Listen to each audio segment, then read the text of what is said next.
Hello and welcome to Chinese Novel Audiobook. Explore our playlist for more captivating novels, and don't forget to subscribe and hit the notification bell so you never miss a new audiobook. Now, let's dive into today's story. Start as a lord in a Viscount Chapter 1, Trade. Young master, you will enter the Viscount after dawn, and you should be able to reach Nafu City tomorrow afternoon. A butler with a gray beard and a slightly elegant dress probed the inside from the carriage. Claire Griffin nodded. I see, Regan. Then you have a good rest. After speaking, Regan stepped back. Claire has been in this world for almost half a month. Like most people's old-fashioned plots, he came through. It had been several days, and he was going to accept the arrangement of fate, because the original identity was not bad, his father was a viscount, and he was the only heir. But in just a few days, the cheap old man passed away. He didn't leave any property for him. The estate that was originally in the capital was brought to the door with debts and could only be sold.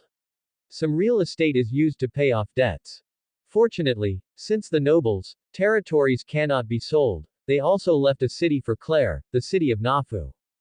Speaking of which, the brilliance of the Griffin family developed from this city, but it was not because of any big man from their ancestors, but at the time of the previous Viscount Griffin, the grandfather of the original owner, when a magic mine was discovered on the territory, and the nobility law stipulates that as long as everything in the noble territory belongs to the lord.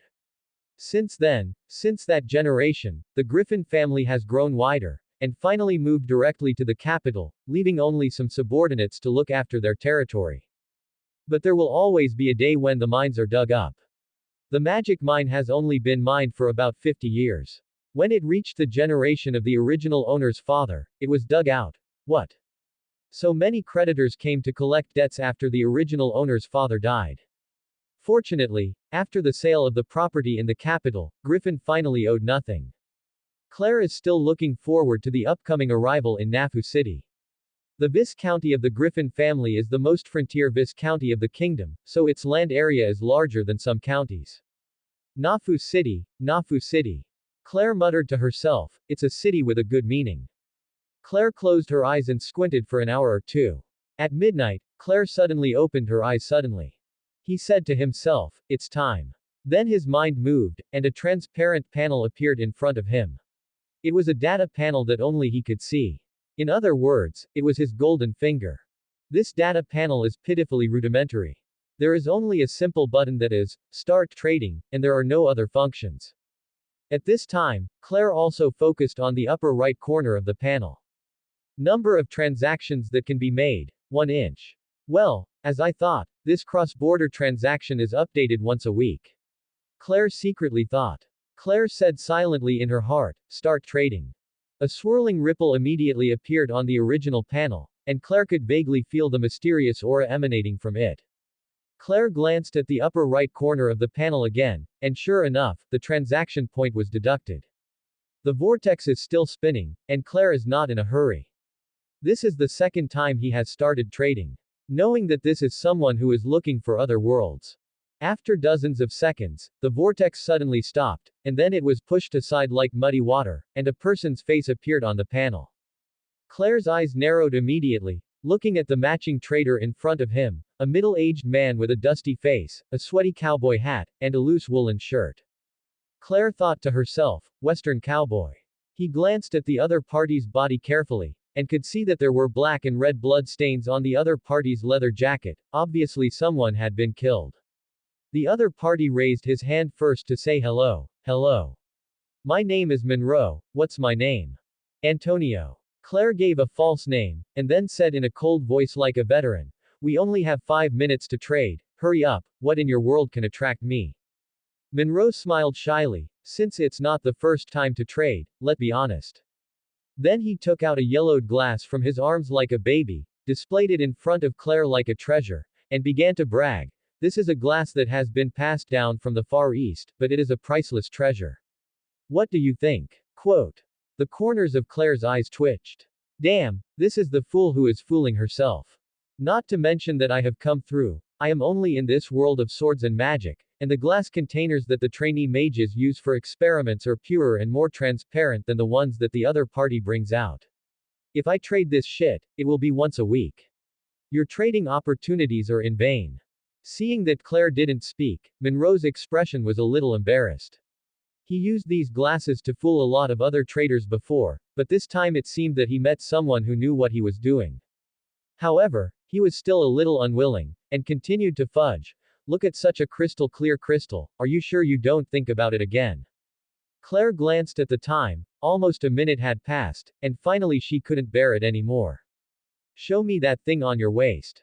Monroe was stunned for a moment, then took out a revolver from his waist and showed it in front of Claire. Are you interested in this? This is a weapon I bought for a lot of money. It can kill people with one shot. Kill. Claire stretched out her hand to stop the other party's self-promotion and boasting. Okay, don't talk about it anymore.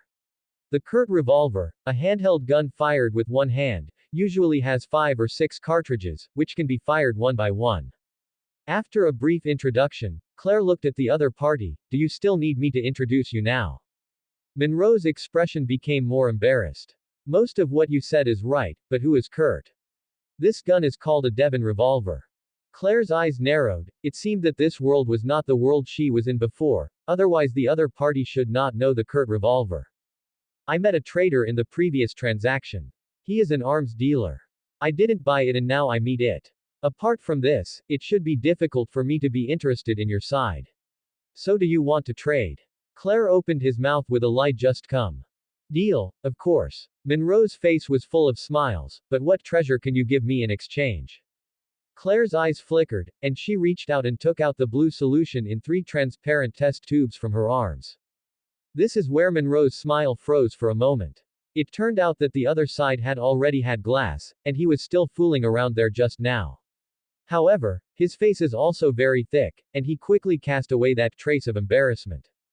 What is this? Monroe asked. Claire didn't speak, and pulled out a dagger from his waist. It was considered one of the few unsecured properties, and there were gems inlaid on the handle. Then Claire directly used the dagger to draw a deep blood mark on his forearm. The blood immediately flowed out from it, and was led to the elbow by gravity and slowly lowered. On the opposite side, Monroe's eyes widened. What is this person trying to do, and start self-harm when he disagrees? However, Claire quickly poured out 1/10 of the blue solution from a test tube, and then applied it to the wound just created. Hiss, it hurts a bit, but Claire's expression remained expressionless. After about 5 seconds, when he took his hand away, the wound he had just created had healed, and not even the scar was left. Claire put the cork back into the mouth of the test tube, and said lightly, you should need this kind of thing, right? Monroe's eyes widened at the moment. There was no such thing as magic in their world. What Claire performed in front of him was nothing short of a miracle. He began to feel bad for the 1/10 of the blue solution that was just wasted. But this is just a primary healing potion that Claire can easily practice. As long as it is an ordinary apprentice mage, it can be configured, and the cost does not exceed 3 silver coins. Are you sure you want to trade this treasure with me? Monroe was a little confused, and he couldn't say such words during the transaction. But don't blame him, this is a life-saving treasure in their world. If you are shot in a duel with others, you can only pray to God to bless you and not let the wound worsen and take your life. And now even if he was shot, as long as the potion was applied, he could shoot the enemy twice with his backhand. Of course, but it's not just your pistol. Just say it. Monroe even used honorifics at this moment. How many bullets do you have on you? I'm at home now, and I can have more than 300 rounds. Monroe said quickly. Okay, 1 tube of potion for a pistol, and the remaining one that used a little potion for 300 rounds of ammunition. Claire said lightly. Deal. Monroe was so excited that he almost clapped the table. Although these things are almost all his possessions, as long as he has the medicine in his hand, these lost things will come back 100-fold. Maybe he will become a rich man in the future without even a gun. It will be open.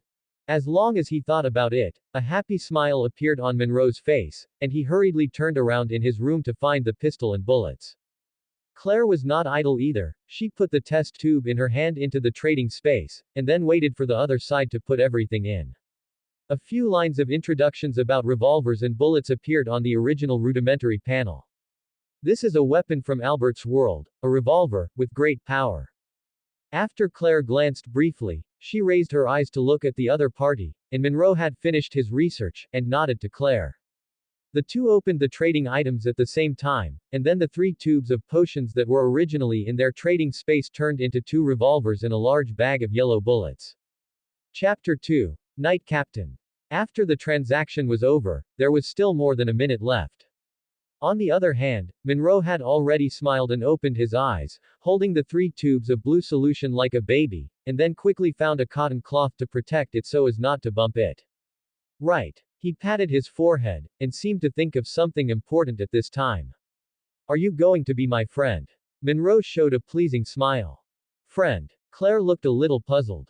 Yes, as long as each of us pays 1 transaction point, we can become fixed friends, and we can specify the match in the next match. This is what the traders I met before told me. Claire didn't even know that he didn't have more trading points when he traded, so he didn't have the option to become a regular friend. Sorry, I have no more trading points. A pity expression immediately appeared on Monroe's face. He really wanted to hold on to a trading partner like Claire. Although Claire said so, but even if he has remaining trading points, he will not trade with the other party. No reason, the other party's world level is too low, and it is not worth him to spend a little trading point to become a friend. As for this world, Claire has the memory of knowing the original owner. When those warriors reached the Golden Knight level, the bullets in his mind would have little effect on them, unless an RPG rocket was fired, and the result was another matter. Moreover, the other party obviously does not have such a thing as RPG missiles in this era. The 5-minute countdown ended, and the original cross-border HD call was automatically closed. Claire took out the guns and bullets in the trading space. After the transaction, the space would be useless. After leaving a revolver and a bullet, Claire threw the rest into her space ring.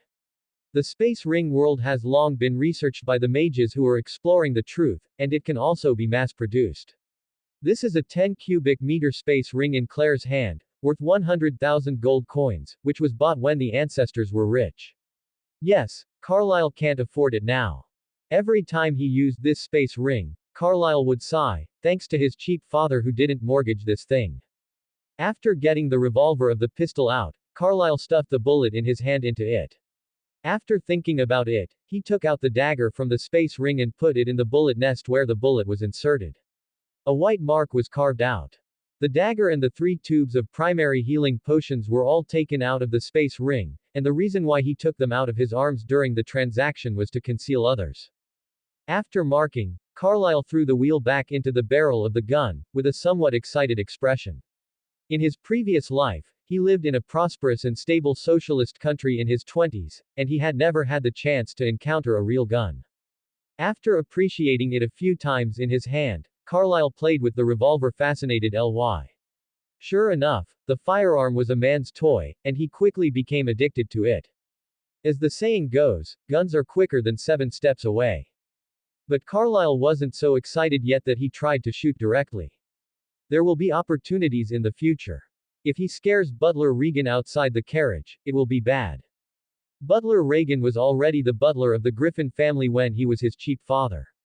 Even if he was down and out, he was willing to go back to this remote coastal city with him. It can be called very heartfelt and competent. On the Knight's Collar in Nafu City, the knights here were so drunk that they were lying on the ground, on the table, without images, with their bodies stretched out in large fonts. Captain, our Lord Viscount seems to be back. Vice Captain Hunter respectfully said. What are you afraid of? Dean, the knight captain of Nafu City, was very dissatisfied at the moment. Originally, 3 generations of his own Viscount Lao had been doing well after he went to the capital. Now this new Viscount inherits the boy with the title is about to come back, so how can he live his good life? Vice Captain Hunter smiled apologetically. After all, it's Lord Viscount. They have already sent someone to inform us, so we have to go meet him anyway. Crack. Dean, who was originally unhappy, slapped Hunter in the face. When is it your turn to speak? Are you the captain or I am the captain? You are just a little vice captain, and you want to ride on my head. Dean stood up and pointed at Hunter and cursed, but Hunter could only hide in the corner with his face covered, not daring to return a word. Humph. Dean snorted coldly. Tomorrow I will let our lord take a look at who owns the current Nafu city. I heard that the Viscount is only 16 years old. It's normal for me to help the regent at such a young age. Dean's eyes flashed with a strange light, and he seemed to have thought of bringing the emperor to make the princes in the future a style. Realizing that his subordinates did not agree with him, Dean glanced at him coldly. What do you mean? Don't you want to hang out with me? The knights below immediately agreed. Captain, you are right, you have lived in Nafu City for so long. The lord who just arrived is still young, and he must help the regent. Yes, yes, he should thank you. The following people echoed, although they had a little fear in their hearts for the upcoming lord, and the fear of the commoners for nobles was almost deeply embedded in their blood, but Dean was even more arrogant in their hearts, and here the Silver Knight, even if they all add up, they are not his opponents, so what if they don't agree? The Vice Captain Hunter, who was curled up in the corner, looked at the high-spirited Dean and sighed softly. Since the Viscount's family moved to the capital 50 years ago, it took less than a few years for Nafford to become a dean. Well, the playthings in the palms of these people, although he can be considered a bit of soup to drink after following, and he can't say that he is a good person, but compared to Dean, at least there is some moral bottom line. Now, I can only wish the new lord good luck. After a bumpy ride on the carriage, Claire opened her sleepy eyes after squinting for nearly 4 or 5 hours. Ha! He stretched his waist and yawned. It's really not a good place to sleep on a carriage. After rubbing his hazy eyes, Claire shouted, Regan. After a while, Regan, who was looking down from the butler, opened the curtain of the carriage and put his head with a gray beard and hair in. His face was square and looked very reliable. Carlyle asked, have we entered the Viscounty? Well, young master, we have already entered your Viscounty, and we are still a few hours away from Nafu City. Regan said respectfully. Claire was not dissatisfied with this speed. Although a lot of property was sold, most of the worthless furniture was still kept and brought back to Nafu City under Regan's suggestion. There is no place to buy it in Nafu City. Furniture only found in the capital. Therefore, their speed cannot be said to be very fast when they have pulled so much furniture, and they bought ordinary horses. If they were replaced by monsters with a few hundred gold coins, their speed would be much faster. However, Carlyle and Regan were reluctant to part with it. Even if they bought it at their current price, they would have to starve the beast into a state of innocence. Where is this now? Claire asked. This is the closest village to Nafu City. It is mainly responsible for planting wheat and domesticating some livestock such as horses, cattle and sheep. Regan added, the land here is yours, master. Huh. Claire became interested now. Why does this sound like the evil landlord class? After stretching her body in the carriage again, Claire yawned again. I'm tired after sitting in the carriage for so long, so I'll stop here to rest for a while. I want to go down and have a look. Regan was a little anxious. Master, this place is where those despicable pariahs live. Why don't we go back to Nafu City first? Claire was stunned for a moment. Not long after he crossed over, it was a little unacceptable to hear that the other party called these commoners untouchables. Then he stood up, walked to Regan's side, patted his shoulder, and said lightly, they are not untouchables, but my people, and I will make them live better than any place in the world in the future. Go down, I want to patrol my territory. Claire's tone seemed to contain an unquestionable order. Regan subconsciously withdrew, and Claire got out of the carriage, feeling the air outside. Taking a leap of his life, Carlyle jumped out of the carriage, walked to the side and got up. After sitting in the carriage for so long, his body was stiff. After seeing his young master come down, Regan had to order to rest in place, but during the rest, he turned his eyes to Claire's side intentionally or unintentionally. This young master of my own family seems to be different from before, he is much more confident, and his words are a bit exciting. He is indeed the young master of the Griffin family. Ambition is so unusual, so lofty. Regan fell into self-movement, and Carlyle was also wandering around, full of curiosity about this new territory. Before, he lived in the south and went to school in the south. Although he has seen rice in the south, wheat is still the first time to see. With the breeze blowing, you can smell the faint fragrance of the wheat. As they walked, Claire's attention was suddenly attracted by a small dark shadow, and she stared at it. It was a little sheep with dirty white wool on its body, and she didn't know how to roll on the ground. Chapter 3. Melly. Just a glance, Claire didn't move, and then saw a little girl running over from nowhere, hugged the lamb in her arms, and looked at herself vigilantly. It was a 6 or 7-year-old girl with brown hair and a pale yellow complexion. She looked a little malnourished, but from her smart eyes and delicate face, it could be seen that she would definitely be a beautiful embryo in the future. But Claire is not a low ICN, so she doesn't have bad thoughts about a little girl. Hello. Claire waved and greeted with a friendly smile. But the girl was timid and didn't dare to say hello to Claire. She just looked at Claire with her big smart eyes, but she was not so vigilant. The big brother didn't look like he was here to steal his lamb. Seeing that the other party didn't speak, Claire continued to keep a friendly smile. My name is Claire, what's your name? The girl looked down at the sheep in her hand, then at Claire, and finally lowered her head and said in a very small voice, Mary. The voice was so small that if Claire hadn't listened carefully, Ben wouldn't have been able to hear it, but since the other party was willing to tell him his name, he could be considered to have such a good impression of him. After all, the original owner of Claire's looks is not bad, and with his friendly smile, it is normal for a little girl to have a good impression of him. He tentatively took a few steps forward, but the other party didn't run away. Claire calmed down and walked slowly to the position in front of Meili. He squatted down, took out a candy wrapped in colorful candy paper from his arms, and handed it over. Will you eat this candy? It can be seen that Meili swallowed saliva subconsciously in her throat.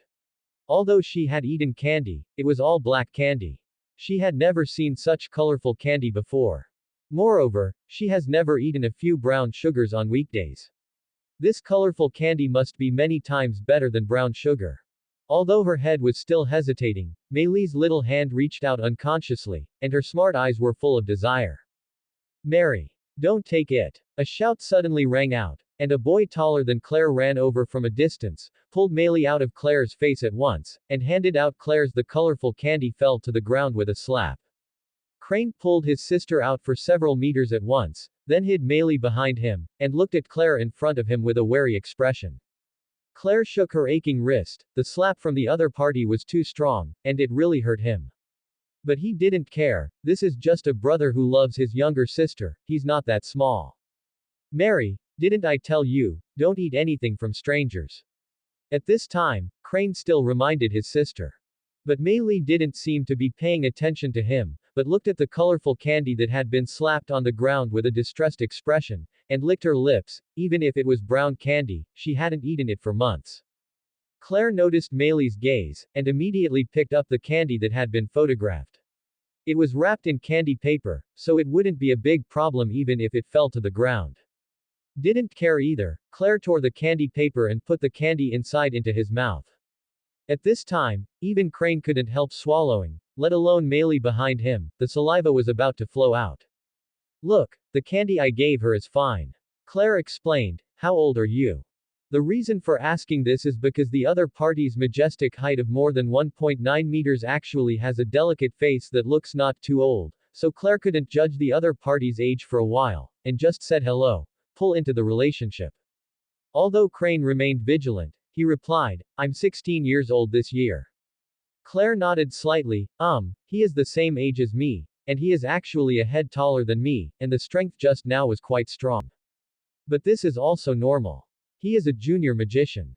He will only compare his height and muscles with those warriors when he has cerebral palsy. Are you a knight? Claire continued to ask. No, I'm still far from being an apprentice knight. Crane shook his head, but his eyes were full of hope. But I will definitely become a great knight in the future.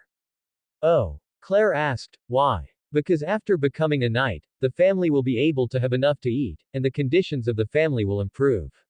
Speaking of such a simple wish, Crane blushed a little, but it was indeed his wish, and he has been working hard for it.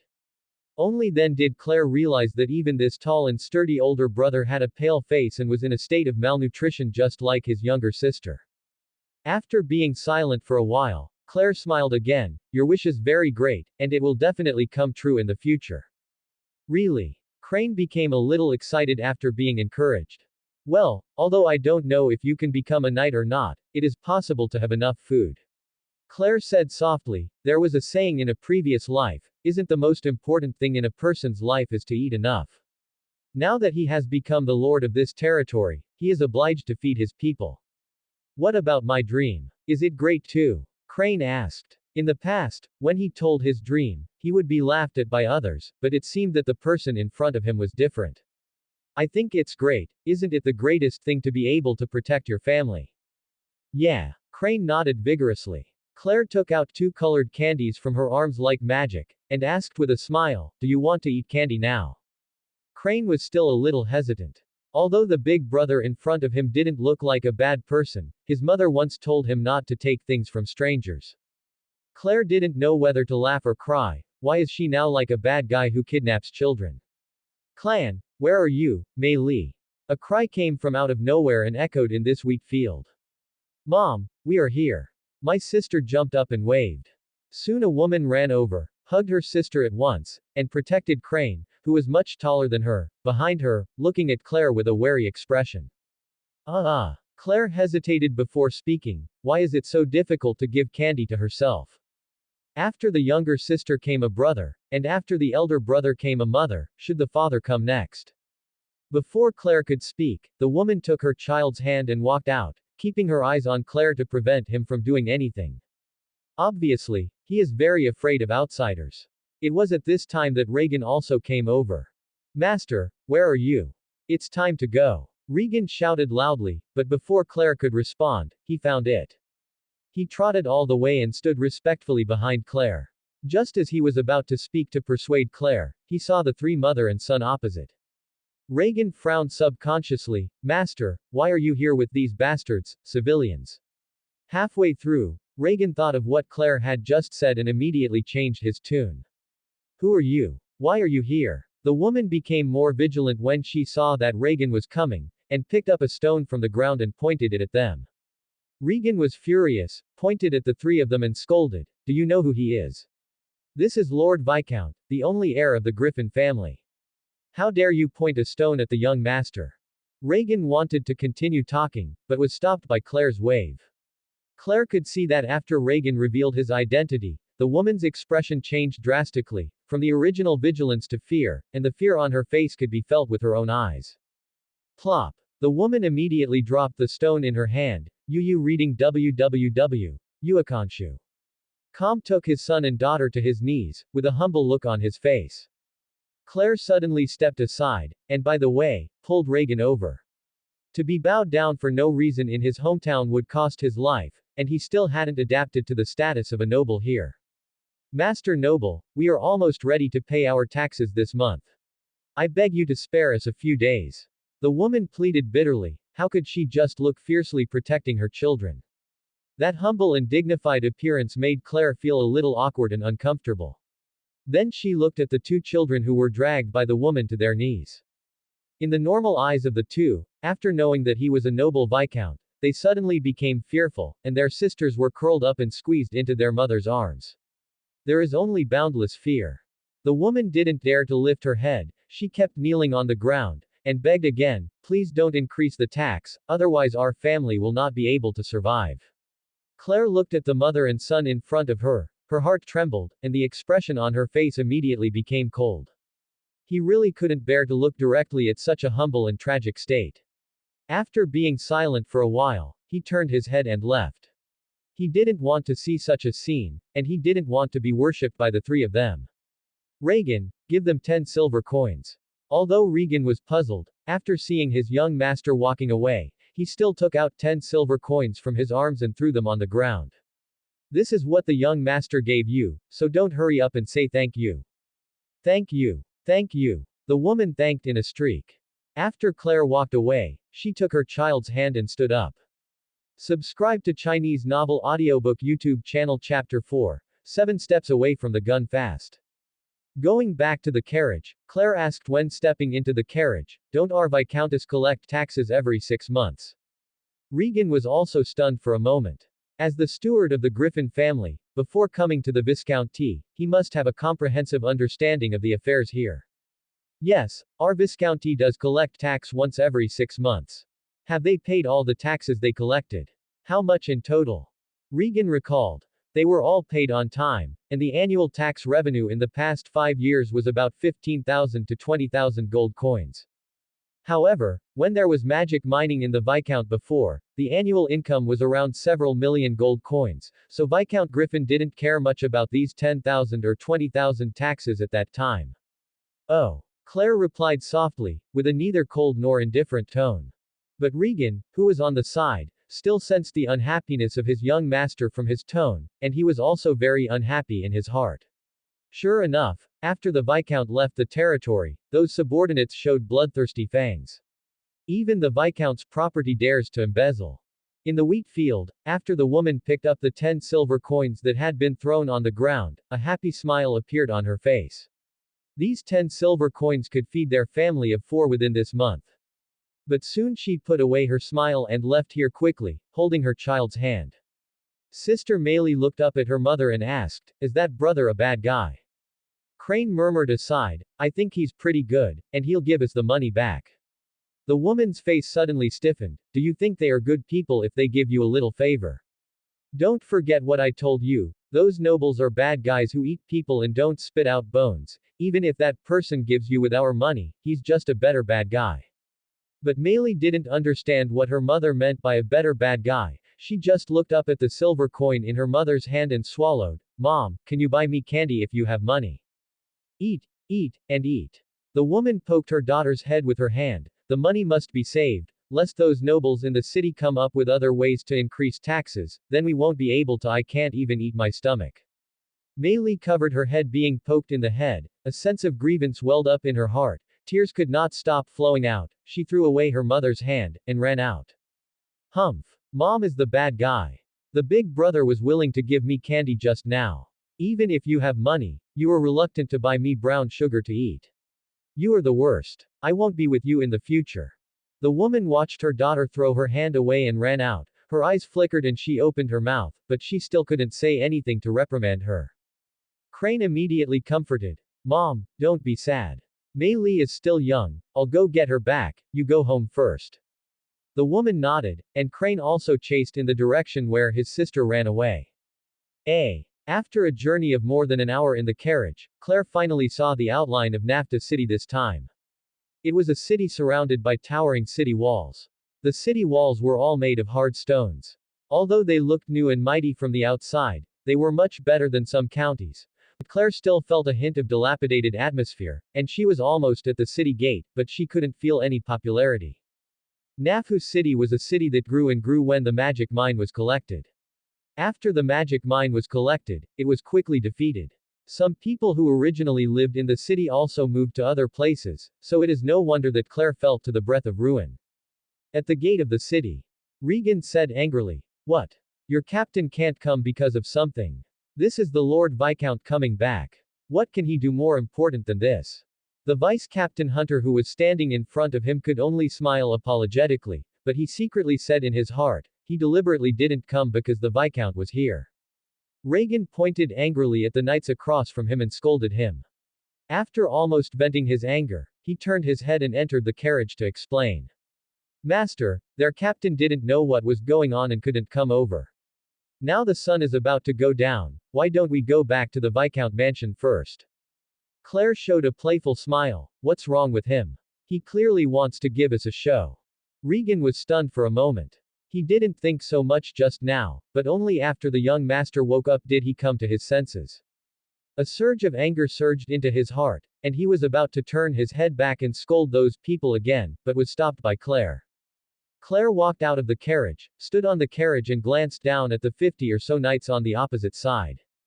After seeing Claire, the 50 or so knights on the opposite side lowered their heads unconsciously and exclaimed respectfully, "Lord Viscount." Claire nodded, looked at the vice-captain Hunter who was standing in front of the knights, and said lightly, "Find someone to tell your captain and let him take care of his business. I have time to wait for him." Slowly, Hunter raised his head and looked at Claire. He was shocked by his outstanding appearance and momentum. It took a few seconds to react, and then he sent someone to report to the captain. "In the barracks. What? He had to ask me to meet him." Dean patted the table and said angrily. He had been eating meat in the barracks and had a good time.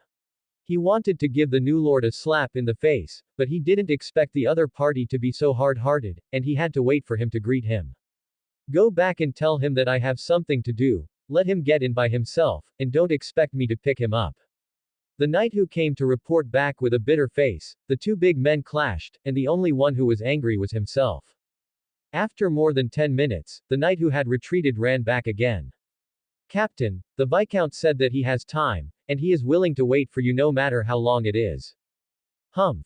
Dean angrily smashed the wine glass in his hand, then let him wait. I don't believe how long he can wait. An hour or two later, the sun was about to set, and the city walls were covered with afterglow. The knight ran back again. Captain, Lord Viscount is still waiting for you. I'm so off. Dean stood up angrily. Go. Just a little brat. I'll see what he thinks. The knight who reported the news finally breathed a sigh of relief. If the confrontation continued like this, they wouldn't even be able to eat dinner. Claire lay on her side on the carriage, opened the curtain and stared at the city gate outside, not knowing what she was thinking. Master, that knight captain is here. Reagan reported in a low voice. Claire finally stopped being in a daze, jumped out of the carriage, and squinted to look at the oncoming knight captain.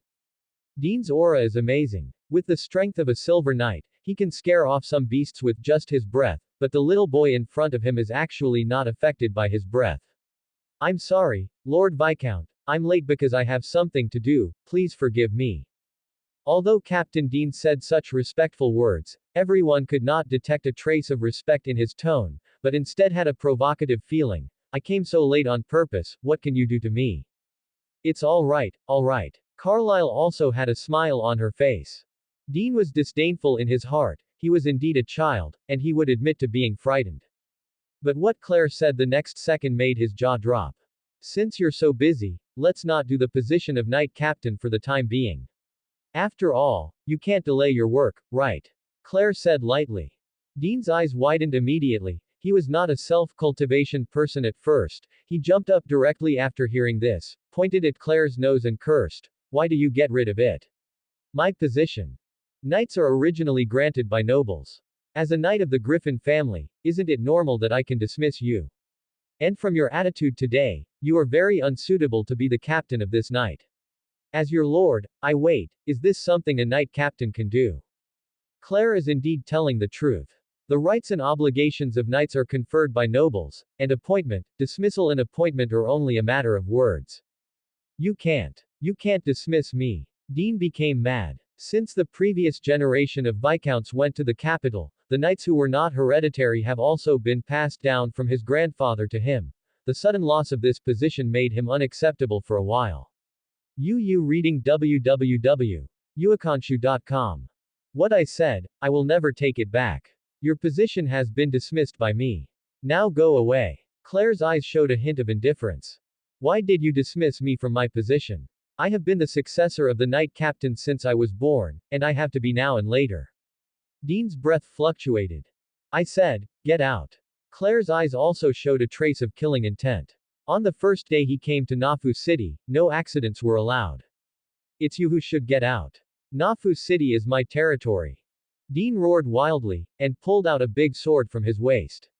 The red fighting chi rose from his body, and soon filled his entire body, and then the fighting chi also wrapped around the big sword. At this moment he is like a beast that has lost his mind. Go to hell. Dean charged at Claire with a big sword.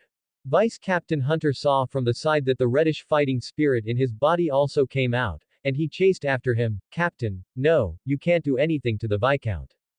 If a Viscount died in his territory, and among the knights under his command, then he would not want to live, and the nobles in other territories would definitely hang their disobedient knights in the city in public. Door.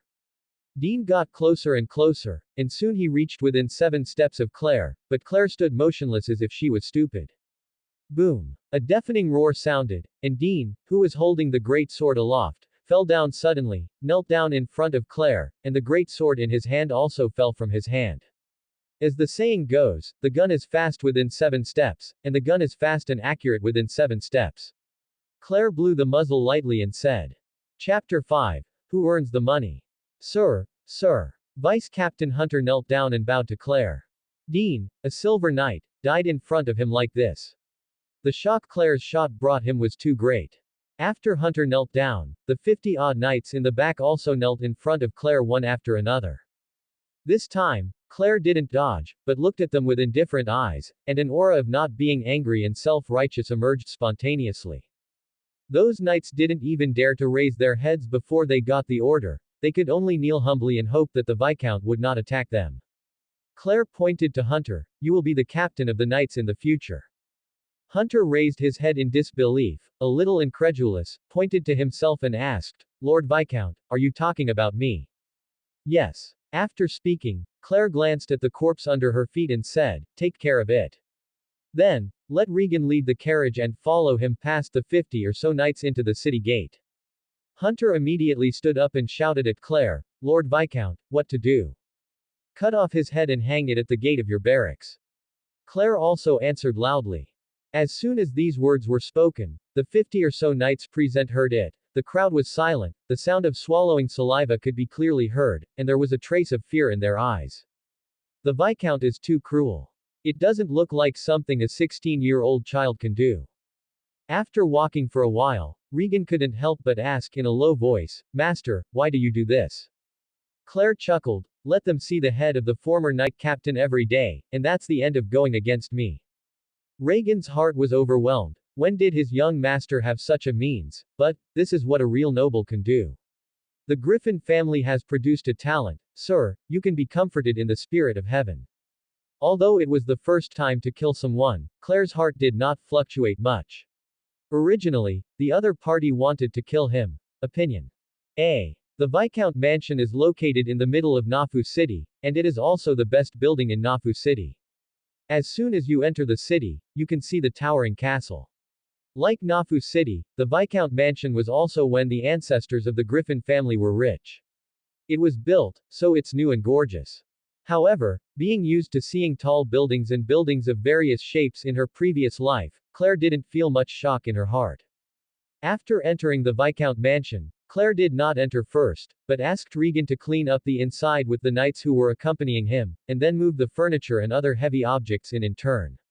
When it was almost over, the moon was already high, hanging in the night sky. Claire watched the moon in the pavilion for half an hour, and Regan finally brought someone to tidy up the Viscount mansion. After dismissing the knights who followed, only Regan and Claire were left alone in this empty Viscount mansion. "Master, you're done, let's go in." "Yeah." Claire nodded lightly and walked into the castle. There are 6 floors in the castle and 1 basement. There are 7 floors in total. There are more than 50 sets of large and small rooms. A lawn about the size of a football field and a pavilion are indeed a lot more extravagant than those villas in the previous life. Claire simply strolled around the castle where she would live in the future. Regan followed closely behind, and apologized in a low voice, "You can only do this today, young master.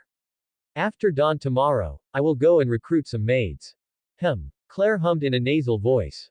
"The basement and the top floor are not allowed to enter the maids," Claire instructed. He planned to use the basement as a place for experiments, because he was a junior mage himself, and the top floor was used to store what he usually traded. Clear. How's the recruiting salary? Both food and shelter, and 200 copper coins every month. In terms of current purchasing power, generally 2 or 3 copper coins can buy food that can fill one's stomach, so these 200 copper coins do not seem to be a lot.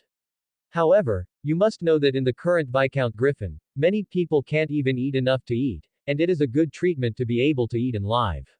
If it weren't for maintaining the reputation of the Griffin family, Regan would be reluctant to spend those 200 copper coins. Double it, 400 copper coins. Claire said softly.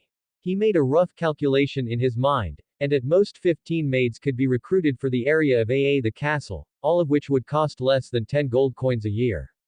The cost of doing a random experiment on their own is higher than their annual expenses, so this amount of money is not bad. Regan was stunned for a moment, and then he said, "You are really a kind lord. I think your people will cheer for your kindness." Claire asked again, "How much money do we have left?" "About 7,000 gold coins. This amount of money is really nothing to the nobles." The dagger in Claire's hand was worth several thousand gold coins, and these 7,000 gold coins are just enough to support them to live a decent noble life. If there is no income, it can be used up in a few months. More than 7,000. That's still enough time. Tomorrow you go and call the administrative officer. "Yes, master, do you want to increase taxes?"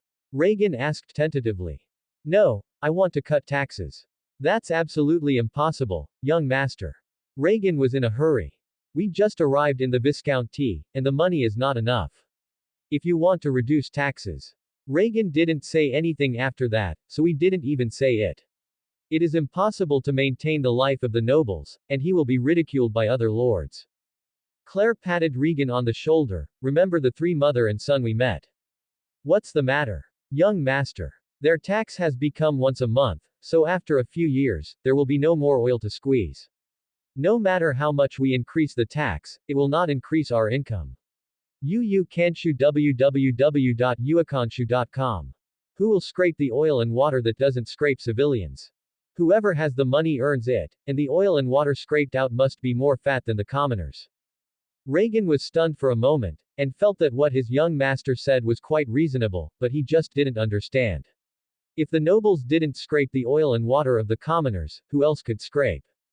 Claire suddenly thought of something, and there was a flash of coldness in his eyes. By the way, check this political officer to see how many gold coins he has greed that should belong to us. There is no need to check whether there is any corruption at all, but directly to check how much corruption.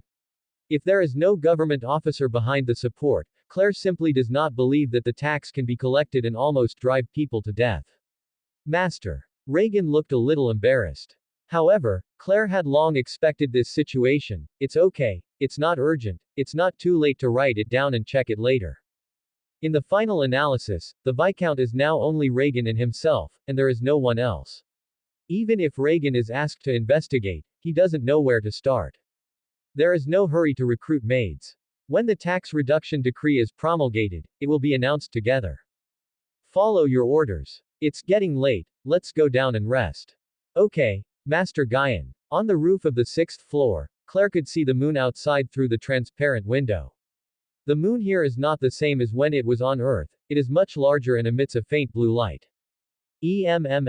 Claire lay on the reclining chair and rubbed her chin. I don't know if the world still has the idea that the moon orbits the Earth. Lying on the reclining chair and dangling, her thoughts drifted around, and Claire fell asleep at some point. Chapter 6. Praise the Viscount. Not long after I woke up the next day, I heard a knock on the door. Reagan had a clear grasp of his living and resting habits long ago, and knew that this was the time when he woke up. After following the housekeeper Regan down, Regan served a plate of breakfast that was very delicately arranged, but the taste was just average. Maybe it was because Claire was not used to the cuisine here, or he came to this other world from a food country. Yap. Because the maid has not yet been recruited, the breakfast plate must be made by butler Regan himself. As a butler, Regan can be said to be proficient in various skills of living in the castle. As the administrative officer here, young master, I asked him to wait in the living room early in the morning. You can meet him after dinner. No, let him come over now. Claire threw a piece of cut meat into his mouth. As ordered. After a while, Regan walked in with a middle-aged man. The clothes on the other side were not very neat, and even a little dirty and messy. But Claire sneered after glancing at each other's fingers. There wasn't even a bit of mud in her fingernails. If she was wearing dirty clothes, could she be doing her duty and her family was poor? Frank couldn't help but feel tight when he heard Claire's sneer. He had heard about yesterday's incident. This new Viscount had killed the knight captain on the first day. He was a silver-level knight. He is just an ordinary person who has not even cultivated his grudge. Frightened, he immediately knelt down on one knee and greeted with a trembling tone, Your Excellency Viscount Guyan, my name is Frank, I have been managing the taxation of the Viscount for all these years, you can ask me anything you want to know. Claire didn't speak, and slowly ate the breakfast on the plate, but what brought Frank was a boundless sense of fear, the feeling of the unknown was simply too terrifying. After about 5 or 6 minutes, Claire's breakfast was almost finished, and Frank was still kneeling on one knee, sweat beads the size of a bean condensed on his face because of fear. Let's go to the conference hall and say. Claire walked out of the dining room. Reagan followed closely, and Frank finally dared to stand up at this time. If he had a desire to hide in his heart when he just came, now he does not dare to hide at all. The 10-year-old Viscount is not as easy to fool as he imagined. Claire sat in the main seat and listened to Frank's report below. Although she still had a smile on her face, her heart sank.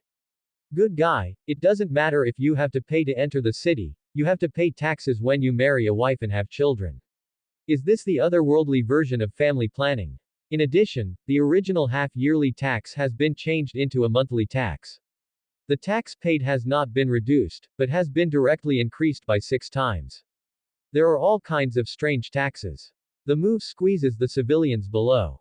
After probably reporting the report, Frank below was already sweating profusely, but he did not forget to defend himself.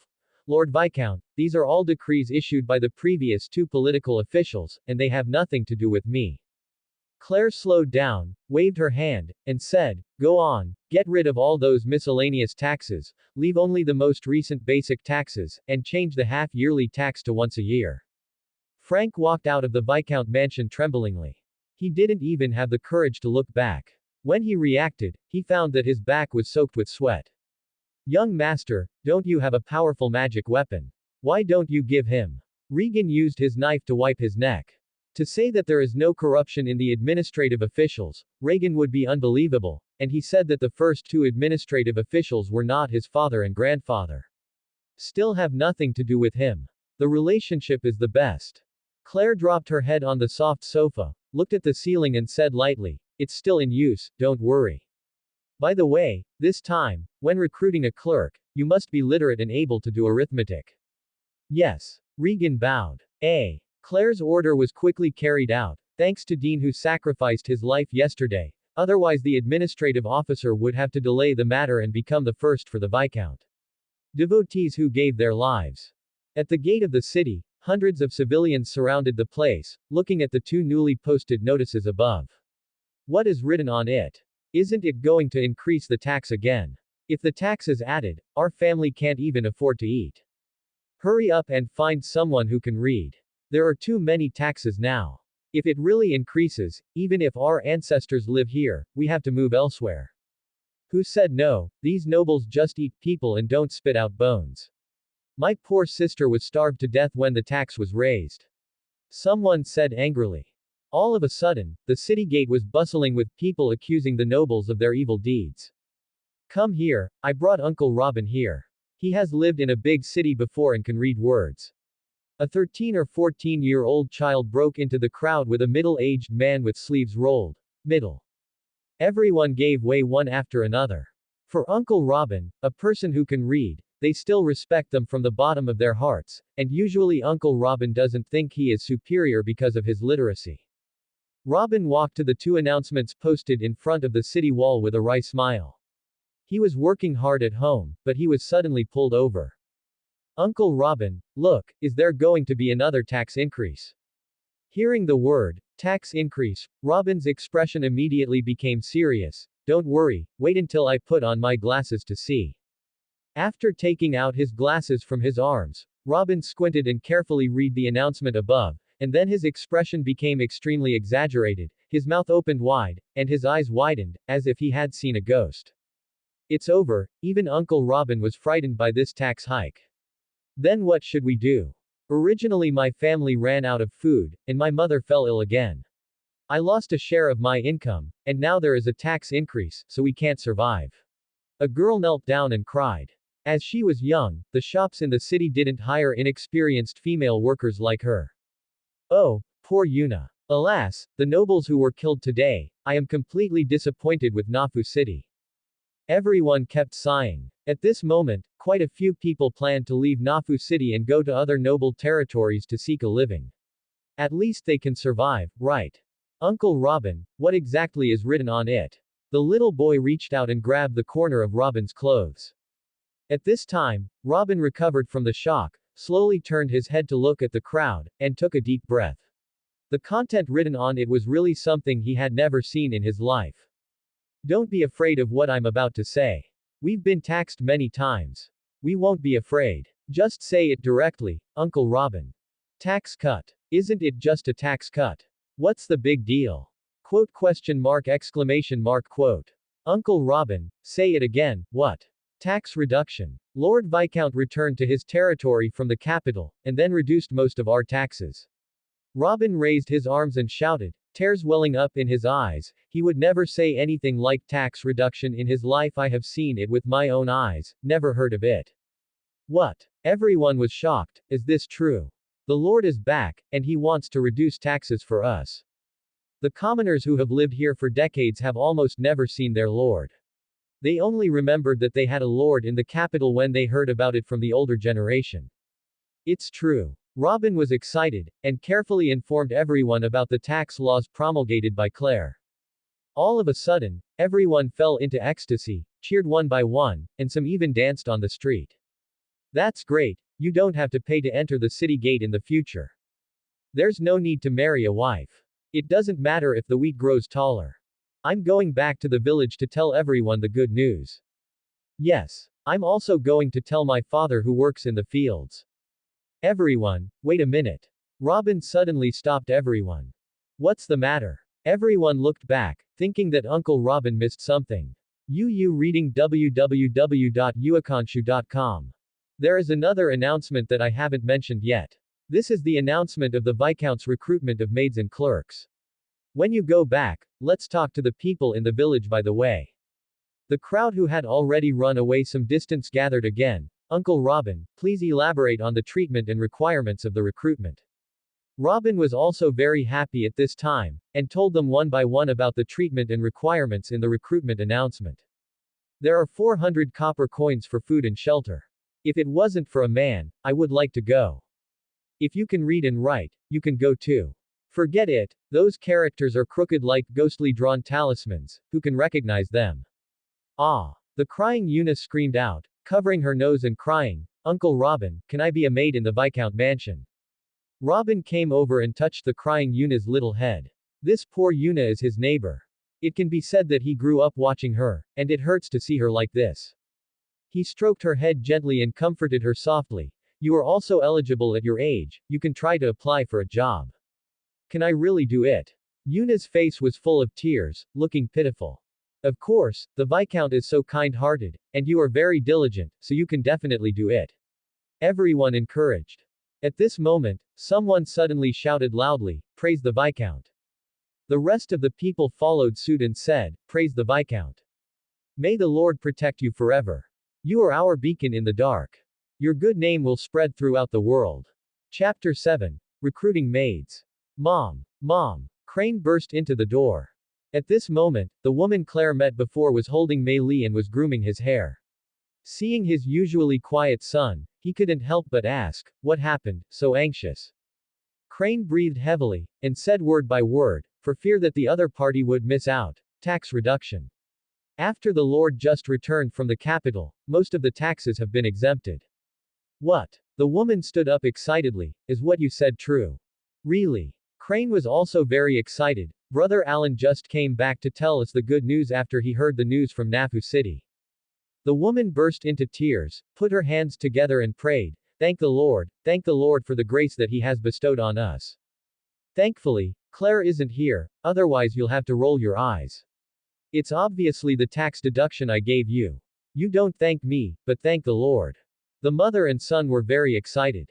The woman forgot to comb her daughter's hair and stood up in a hurry, I'm going to tell your father the good news. By the way, there is another announcement coming. The woman stopped at the door, what else is there? The Viscount wants to recruit 15 maids, including food and housing, and a monthly salary of 400 copper coins. Although the woman didn't have such a big reaction, Meili jumped up, brother. Can Meili be a maid? I'm very hardworking. Then I can earn my own money to buy candy. Crane touched her little head, they want maids over 16 years old. You are only 6 years old this year, and you are 10 years away. Meili's face suddenly turned bitter, but after a while, she thought of a good idea. Then, can Meili apply for the position of a maid 10 years later? The money Meili gets can also buy candy for her brother. The woman poked her daughter's head again and said with a smile, you know that you want to eat, and in a few days, when my brother enters the city, let him bring you back with a candy. Meili covered her head aggrievedly, but when she heard this, she burst into a smile, hugged the woman's hand and shook it, I love my mother the most. I'll go with you to tell the good news. Dad. Then he took the woman's hand and ran out first, and the woman had to laugh and follow. The news about tax reduction and exemption spread, and with Nafu City as the center, an emotion called joy spread rapidly. On the grass in front of the Viscount mansion, there were already many young girls who came to apply for jobs, and people were still pouring in from outside. Get in line. Come one by one. Reagan shouted loudly while standing on the high ladder of the Viscount's mansion. The girls below quickly formed a long line, all the way to the outside of the door. The people in the back all stood on tiptoes, wanting to see what happened in front of them. Claire took a look at the weather. It was the noon sun who had itchy scalps, and the girls who were only 15 or 16 years old were enduring the high temperature and insisting on standing in line. Regan, let them in and recruit in the castle. But master. Regan was obviously unwilling to let these mud legs enter the castle. There's nothing wrong with it. If the ground is dirty, the maids can clean it up. In Claire's view, people are always above some things. Yes. You are such a kind lord. Regan praised. Ignoring Regan's compliments from time to time, Claire walked into the castle first. The girl at the back asked, "What's the matter? What happened in front of me, why did it suddenly move?" It was Lord Viscount who let us enter the castle for recruitment. That's great. Was the one who was about the same age as us just now the Viscount? He looks so good, he looks like a real noble. The girl said shyly. Yes, and the Viscount is so good, he must be very happy to work in his castle. The girl glanced at the people around her and sighed, but there are so many people here this time, I think there is little hope. Stop talking, it's our turn to go in. After entering, the girls were placed in the hall by Regan to wait, while he and Claire entered the conference hall, which was somewhat like a company recruiting in a previous life. In the hall, the girls who came to apply for the job were restless. Although they had gorgeous sofas, none of them dared to sit down. Even when they saw such a gorgeous sofa and some beautiful decorations beside them, their hearts couldn't help but rise. A sense of inferiority, more nervous. The job fair officially started, and the girls outside were called into the conference hall one by one. Claire just sat on the sidelines and handed over the recruitment to Regan. After all, everyone has decades of experience in this job, and professional work has to be done by professional people. Regan, what do you know? I'm diligent. I can do anything. Specifically, what will be done? Will you be able to make food? Will you be able to mop the floor? Will you be able to do laundry? Will. Regan's questioning made the girl sitting across from him bewildered. In the end, he appeared outside the conference hall without realizing what he said in his head. What do you know? I know nothing, but I can learn. Regan's face turned dark, and he waved his hand to let him out. He was looking for a maid who could work, not a student who needed to be taught. However, Claire showed a happy smile on the side. I have to say that this girl has great courage and dares to apply for a job without knowing anything. What do you know? I'm the eldest daughter in the family. I can cook, wash, and feed pigs. What's the food? Barbecue, bread, broth. The girl thought hard while dragging her chin. Gone. My family eats these. Regan waved his hand, go out. Then have I been hired? The girl's eyes were full of expectations. Regan sighed, to be determined. After the girl went out, Regan turned to Claire with a bitter face and said, Master, the quality of the maids here is really bad. Let's buy some from other nobles. I think it's pretty good. Claire said with a smile. As long as the castle can run normally, it's fine. There is still time to learn slowly, and you can always learn. I'm afraid they won't serve you well. I don't need others to serve me, I just want to keep the castle in good order. Alas. Butler Regan sighed again. Don't worry, aren't you here? I believe you can teach them well. Claire patted Regan on the shoulder and encouraged. The next second, after being inspired by his young master, Regan's momentum visibly recovered. Don't worry. I will not betray your trust. Next. At this moment, a thin girl with black hair and brown eyes came in outside the door. She was timid and looked a little uneasy on the chair opposite Claire. Regan's brows visibly wrinkled, not only because of the other party's nervousness, but also because other girls who came to apply for the job were either half a head taller than her, and seemed to be able to do a good job, with a good figure and appearance. It is not necessary to disgrace the Viscount. Although this girl has a good face, black hair is obviously not common here, and it is not very suitable for the candidate of the maid in his heart. Hello, two adults, my name is Yuna. After a simple self-introduction, the girl closed her mouth tightly, looking like she was being slaughtered. Regan wanted to wave him out directly, but was stopped by Claire. Although he still looked very European and American, his black hair and brown eyes gave him an inexplicable sense of familiarity and intimacy. Is your hair natural? Yeah. Yuna nodded vigorously, but after a while, she felt that she said too little, and she didn't respect the Viscount, and added, Mom said my black hair looks good. Claire laughed, it's true. Then what will you do? I can sweep the floor, cook, and do laundry. Speaking of which, Yuna shrank her neck and said hurriedly, even if I can't, I can still learn, I can learn things quickly. Looking at the nervous little girl across from her, whose face was flushed, Claire seemed to have found the joy of making trouble with the elementary school girl in her previous life. Then what advantages do you have compared to other people? They seem to be taller than you, and they must be stronger than you. In this way, they can do the work you can do better than you, so why should I hire them? You. Yuna's little face turned red again. How could she have seen such trouble?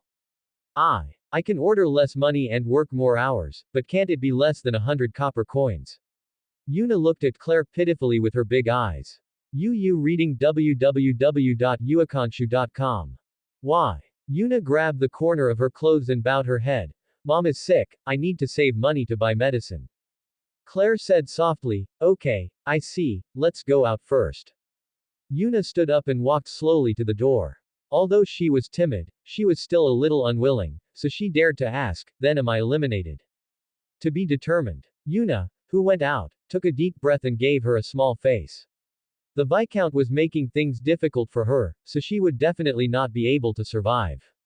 Master, did you recruit this maid? Regan asked. This is the first girl that the young master is interested in. Although it is a little worse in every aspect, as long as the young master likes it, he must be hired. Hire it, just like other maids, you don't need special treatment. By the way, the reward of 400 copper coins will also be given to her. To understanding. A morning passed, and the recruitment of maids had also been completed. Seeing 15 maids dressed in maid uniforms standing in front of him, Claire finally realized what is called the evil of the noble class. After the recruitment was completed, Claire returned to her room. As for these maids, the experienced Regan would take care of them. However, it is estimated that Regan will be much busy in the next few days. It is not an easy task to teach those maids how to become a competent maid. But it's better to be busy than to be idle. When people are idle, they are abolished. Claire is in this state now, lying on the reclining chair and looking at the ceiling, thinking about when she can come next week, and then the next transaction can be made. Chapter 8. Nobles. By noon, the maid was already busy, and Claire woke up from her nap. After going downstairs, Regan immediately leaned over. Master, no one has come to apply for the document you want to recruit. Isn't the reward enough? Haven't you already opened 50 silver coins? That's not the case. The remuneration you gave them is considered to be a lot among the nobles, but it is estimated that there are no literate and arithmetic people in this city of Nafu, otherwise, they would have come to apply for the job long ago. Claire pondered for a while, but did not expect that the basic education here is so far behind. It seems that the plan to open an elementary school in the future will have to be postponed.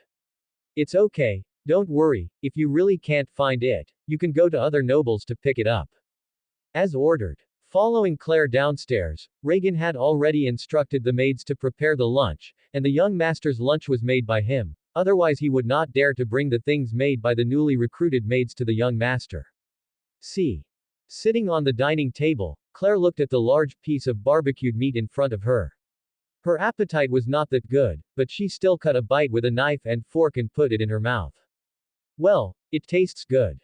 Claire praised. Although it wasn't as good as the food she had eaten in her previous life, it was definitely better than the last meal. Yuna stood up, blushed, lowered her head and shouted, "Thank you, master." Claire looked at Yuna. He still had the impression of the black-haired girl who applied for the job. Did you do this? Yes. Butler Regan taught me to do it. Yuna's voice was like a fine mosquito. Good job. Claire smiled. However, Regan raised his face, frowned and scolded. Who asked you to disturb the young master while he was eating? Let me go down.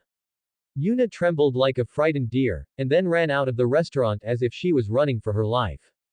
Claire smiled wryly, don't be so strict with them. It's the rule that there is a difference between the superior and the inferior. Claire didn't continue to say anything. This was Reagan's job, and he didn't want to overdo it. She cooks good food. Let her be in charge of the kitchen in the future. I think so too. Regan bowed to obey. Yuna, who ran out, was panting, thinking to herself, Steward Reagan is so nasty, this is the 7th time I have been scolded for being clumsy. Making things difficult for me, I was so gentle just when I spoke. Thinking like this, Yuna's smile was already on her lips, and she was so happy to be able to work in the Viscount's mansion. Master, there is something. Say. Those little nobles and some big businessmen in the city are going to hold a welcome dinner for you tonight. The minor nobles in Nafu City are nobles without territory. After the original magic mine was discovered, the then Viscount Griffin gave the minor nobles under his command a large sum of money, and took all the land in the territory. Come back, after all, who knows if there will be magic mines in the land occupied by those little nobles. Claire chuckled lightly, why didn't I remember to hold this welcome party on the night we came back, after I killed the night captain?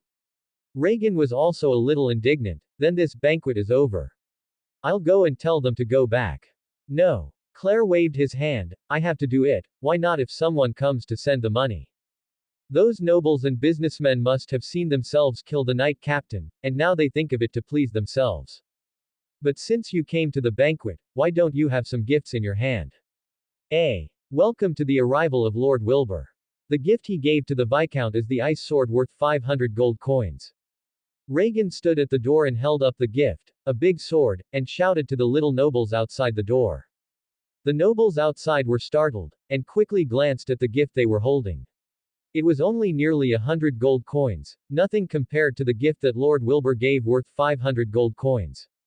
Moreover, the housekeeper shouted loudly, if his gift was lower than this, how would he be able to raise his head in front of these nobles in the future? Not only they were surprised, but even Lord Wilbur, who had just given the gift, was also very shocked. Does he still not know the value of the sword he gave him? The steward of the Viscount mansion must have admitted it wrong. At this time, Baron Eugene, who was in second place, also presented a gift, but his expression did not seem to be so relaxed. Regan chuckled lightly after taking the gift box. Welcome to Baron Eugene. The gifts he gave Lord Viscount were a knight-patterned robe worth 100 gold coins and a ruby-encrusted ring worth 450 gold coins. Quote. Baron Eugene's expression was a little embarrassed. He covered his right thumb as much as possible so that no one could see it. He took off the ruby AA ring temporarily. Subsequently, 6 or 7 nobles and several big businessmen in Nafu City came in one after another, and they all presented gifts worth no less than 500 gold coins. Even the government official who pretended to be a poor ghost gave a bracelet worth more than 700 gold coins. Lord Wilbur, who was the first to deliver the gift, finally became a little scared. After all the nobles had entered, he quietly ran to Regan to make up a gift of more than 400 gold coins, and he was relieved. While Regan was receiving the gift, the corners of his mouth were wide open, and he was secretly delighted. If the young master had not taught me this method, it is estimated that the gift I received has not exceeded 1,000 gold coins, and now it adds up to more than 5,000 gold coins. All. The banquet was held in the living room, and the table was filled with various delicacies, all of which Regan led the group of maids to make in a hurry. Although these nobles are not welcome, the face of the Griffin family has to be supported. After the nobles and businessmen entered, they saw Claire sitting on the main seat. Your Excellency the Viscount, Guyan. Your Excellency the Viscount, Guyan. Everyone, please sit down. Claire waved her hand, but didn't even get up. The faces of those nobles froze for a while, but they were all old fried dough sticks for many years, and their cheeks had also become thicker. After smirking, they found a place to sit up. Claire didn't speak either, just listened to the nobles, greetings to him, praised his achievements in Nafu City, and felt very happy that he came back to Nafu City. On the surface, anyone can say it, even if you think about it, the nobles like Claire are the most unwelcome people in Nafu City. As long as Claire hasn't returned, they are the local emperors in Nafu City. After some courtesies, all the nobles and businessmen present looked at each other, stopped talking, and looked at Baron Eugene together. How could such an obvious action escape Claire's eyes? After a little chuckle in his heart, he secretly said, "Is this going to force the palace?" Cough. After Baron Eugene coughed a few times, Yu reading www.yequanshu.com straightened up and looked at Claire. "Lord Viscount, I don't think it's a good thing that you abolished so many taxes.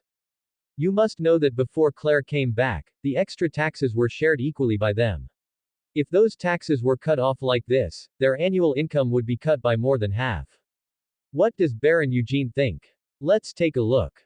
After thinking for a while, Baron Eugene replied, "The operation and construction of the city definitely requires taxation. If the Viscount reduces the taxation so much, I am afraid it will be detrimental to the development of the city." Claire almost didn't laugh out loud, just because they were too embarrassed to talk about the development of the city. When he first saw Nafu City, he almost thought it was a city that had been abandoned for decades.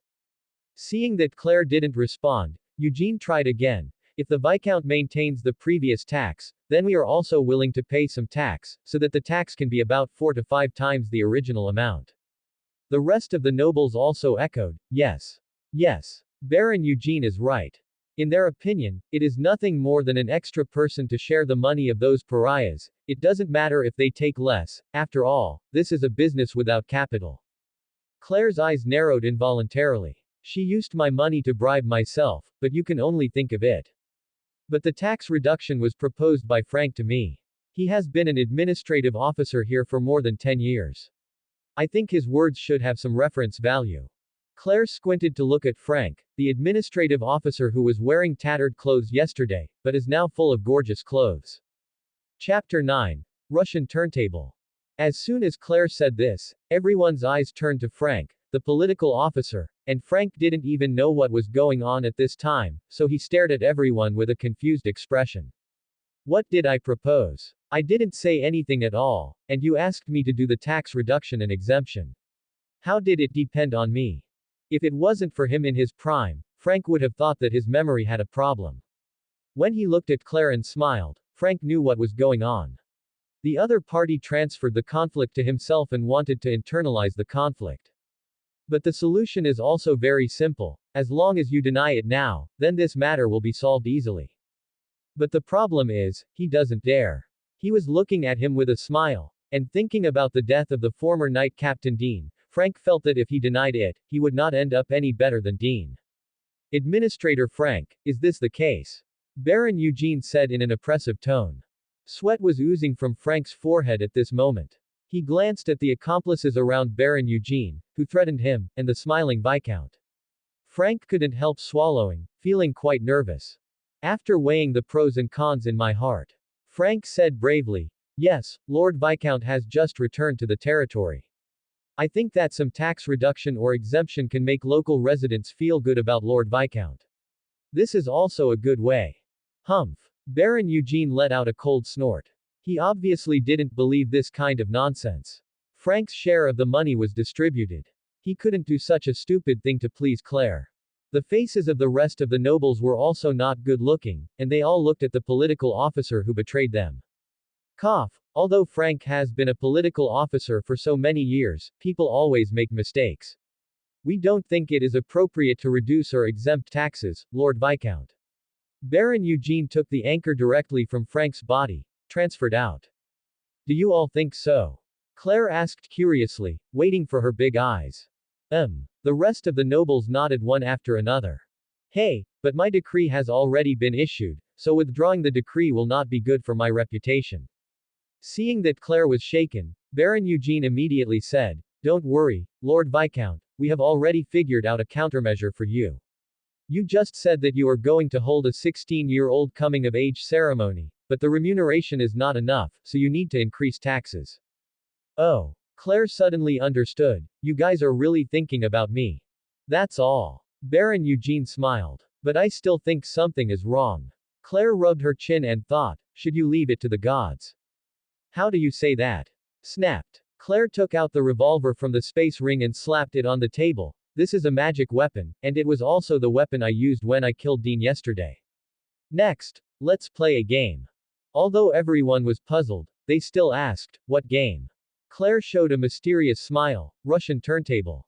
Russian turntable. The others repeated. Yes, let me show you how to play. Claire took out a bullet from the space ring, stuffed it into the cartridge, click, and closed it with a flick. Aiming at a huge armor decoration placed at the entrance of the living room, and pulling the trigger, a loud bang sounded in the living room, and the nobles jumped up from the sofa in fright, a look of suffering, looked terribly frightened. When he came to his senses, he looked at the armor that he was aiming at before.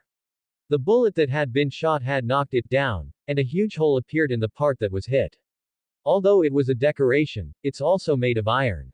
Everyone present was horrified. No wonder he was able to kill Dean with such a powerful power, and Frank had the rest of his life. It's because he didn't mean to disobey the Viscount just now. Okay. After seeing that the deterrent effect was not bad, Claire threw off the cartridge again, loaded a bullet, and turned the cartridge abruptly, thrown into the pistol. There are 6 cylinders in total, and I put 1 bullet, which means there is a 1 in 6 chance.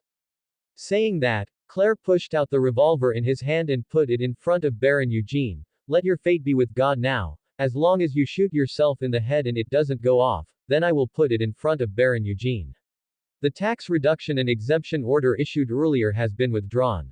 Baron Eugene looked at the revolver that Claire pushed over. His body could not help shrinking into the sofa, his eyes were full of fear. Although there is only a 1/6 chance, but as a nobleman, how could he risk his life to gamble on this kind of thing? It's a 1 in 6 chance, it's very likely. Claire advised. Lord Viscount, I suddenly remembered that there are still some unfinished business at home. I'll be here today. I'll retire in advance. Baron Eugene hurriedly stood up, his feet trembling a little. The rest of the nobles and businessmen also got up quickly. Lord Viscount, I also suddenly remembered something important at home, so I retire first. These more than 10 people rushed to the door. This place is really not for them to stay, it's too scary. Claire still didn't get up, and said in a lazy voice, walk slowly, no delivery. After all the nasty nobles had walked out the door, Claire stood up, and Regan also leaned over. Master, how can you hand them such an important thing? What if they deal with you? Regan's expression was full of worry. Claire picked up the revolver on the table with his backhand, and glanced at the revolver above. The white mark he had carved before was the cartridge where the bullet was placed, and there were still 3 cartridges away from the cartridge. The other party wanted to use it against him, and when he fired the first shot, he took out another revolver full of bullet nests from the space ring and beat the other party into a honeycomb. It's okay, didn't you see that they were all scared? They didn't even dare to touch the gun. Claire frowned as she said that. You reading www. Yequan.com looked at the sofa where the nobles sat before, and waved his hand on the tip of his nose. I lost that sofa, I don't know which nobleman was scared to pee. Regan looked over, and sure enough, there was a pool of wet water on the sofa, and his brows could not help but wrinkle, and he quickly instructed the maid to remove it. Claire slowly walked towards the tall building. Regan followed closely. Master, why don't you cooperate with them? You can tell from their tone that they are willing to give you a share of the wealth. Why should I share it with them? It was my property in the first place. They have been stealing my wealth all the time. Now that the master is back, he still wants to use my money to kill me. Claire was dumbfounded. Regan's brows were furrowed. He felt as if he was not fit to be the housekeeper of the Griffin family. Even this kind of thing needed the young master to figure it out. Remember what I told you before. Regan's eyes lit up. You mean, who has the money to earn it? Are you going to attack these nobles? But soon Regan worried again. After all, they have lived in Nafu City for so long, and we have just returned to the Viscounty. Will it be too urgent to do so? I am afraid that they will have an impact on your plans, master. Quote. At this time, Claire walked to the balcony on the 5th floor, and she could just see the nobles walking out of the manor outside, and the nobles below also looked up and saw Claire standing in the tall building. The nobles below respectfully took off their hats and gave Claire a noble salute. Your Excellency the Viscount, Guyan. Claire also leaned on the balcony and waved to them with a smile. He replied softly, it's just a bunch of trash, there's no way to make any trouble. Chapter 10. Barracks. After the night Captain Dean died and was appointed as the captain by Claire, Hunter became much more energetic, and even became more efficient in doing things. Good morning, Captain. Good morning, Captain. Hunter couldn't help showing a knowing smile, and kept nodding to the knight beside him. It felt good to be a knight captain. Suddenly I feel 10 years younger. Hunter also waved, good morning. When greeting his subordinates, Hunter unnaturally caught a glimpse of a dark shadow in his peripheral vision. It was the head of the former knight Captain Dean, who was hanging at the entrance of the barracks. Just looking at it from the corner of the eye, the original Hunter's mood suddenly turned bad. Although he and Dean didn't deal with it, there was always an awkward feeling when he saw the head hanging there, as if the next just like him. Every time I see Hunter, I want to smash that head to pieces, so as not to bother myself all day. At this time, Hunter was attracted by the chat between the team members. Have you heard what happened yesterday? You mean the game called Russian Turntable that the Viscount played with the nobles, right? I heard that one noble was scared to pee. Ha ha ha ha, what a shame, I wouldn't dare to try it for 1 in 6 chances, if it were me, I would definitely give it a try. The knights serve the Lord, so they have little relationship with the local nobles, so they are unscrupulous when they laugh at them. The Viscount is here. Someone shouted. When Hunter looked at the gate of the barracks, he found that the carriage of the Viscount's mansion had been parked outside the gate. It was the one the Viscount had sat in before, and he was particularly impressed. Hunter immediately greeted him and knelt down on one knee in front of the carriage. Lord Viscount, welcome to come and inspect our cavaliers. Claire jumped down from the carriage, waved her hand, and motioned for the other party to get up. Hunter immediately leaned up. Lord Viscount, if you let me know in advance, I guarantee that there will be a grand welcome ceremony to welcome you. You don't have to be nervous if you want to come suddenly. Claire walked into the barracks first. Of the 50 or so knights in the barracks, only a dozen or so were present, and the rest did not know where they were. Hunter's heart tightened, and he immediately said, Lord Viscount, give me 5 minutes and let the group of ***** gather here. Claire waved, go, I have more time anyway. Hunter's eyelids twitched. Before the death of the former knight Captain Dean, it seemed that Lord Viscount had also said this. So he rushed into the barracks in a hurry, and at the same time ordered the dozen or so knights present to ride horses to find the knights who lived at home and pull them over. In an instant, the entire military camp was chaotic. Claire leaned against a flag and looked at the messy barracks lightly, wondering what she was thinking. 13 minutes passed, and more than 50 knights in the barracks were assembled. Most of them were not neatly dressed, and some dared to come over in their pajamas. As the captain, Hunter was a little ashamed at the moment. The 5 minutes promised to the Viscount was completed in 13 minutes, and looking at those rascally dressed bastards, he wanted to stab them to death with a spear. But no matter how unwilling he was, Hunter still stood up. Lord Viscount, your 54 knights have been assembled. Claire touched her nose. Let them introduce themselves, I haven't recognized it yet. Hunter was relieved, and it seemed that the Viscount did not intend to hold him accountable, so he was the first to shout, Knight Captain Hunter. The strength is a peak bronze knight. Cavalier's mark. The strength is apprentice knights. Byron, a member of the knights. His strength is, he has not learned a grudge. A. The 54 knights called out their names and strengths one after another. Claire's brows became tighter and tighter. He glanced at Hunter next to him, and said softly, you are the captain of the knights. Come and make a summary. Hunter glanced at his team members and said bravely, you have a total of 54 knights, including 1 bronze knight, 3 apprentice knights, and none of the remaining 50 knights have learned any fighting spirit. Quote. After saying this, even Regan, who was following by the side, couldn't stand it any longer, and shouted angrily, as a knight of the Viscount, you can't even cultivate vindictiveness, and even the apprentice knights can't reach, what face do you have to call yourself a knight? When Hunter heard such words, he could only bow his head in shame. This was really outrageous. He didn't even have the confidence to refute. Every knight in the rest of the Viscounts reached the level of a bronze knight, and there are actually 50 of them who haven't been able to learn Do Chi. Claire waved his hand, and Regan immediately handed him a booklet in his hand. It was the militarized management method in his past life that Claire spent the whole night sorting out last night.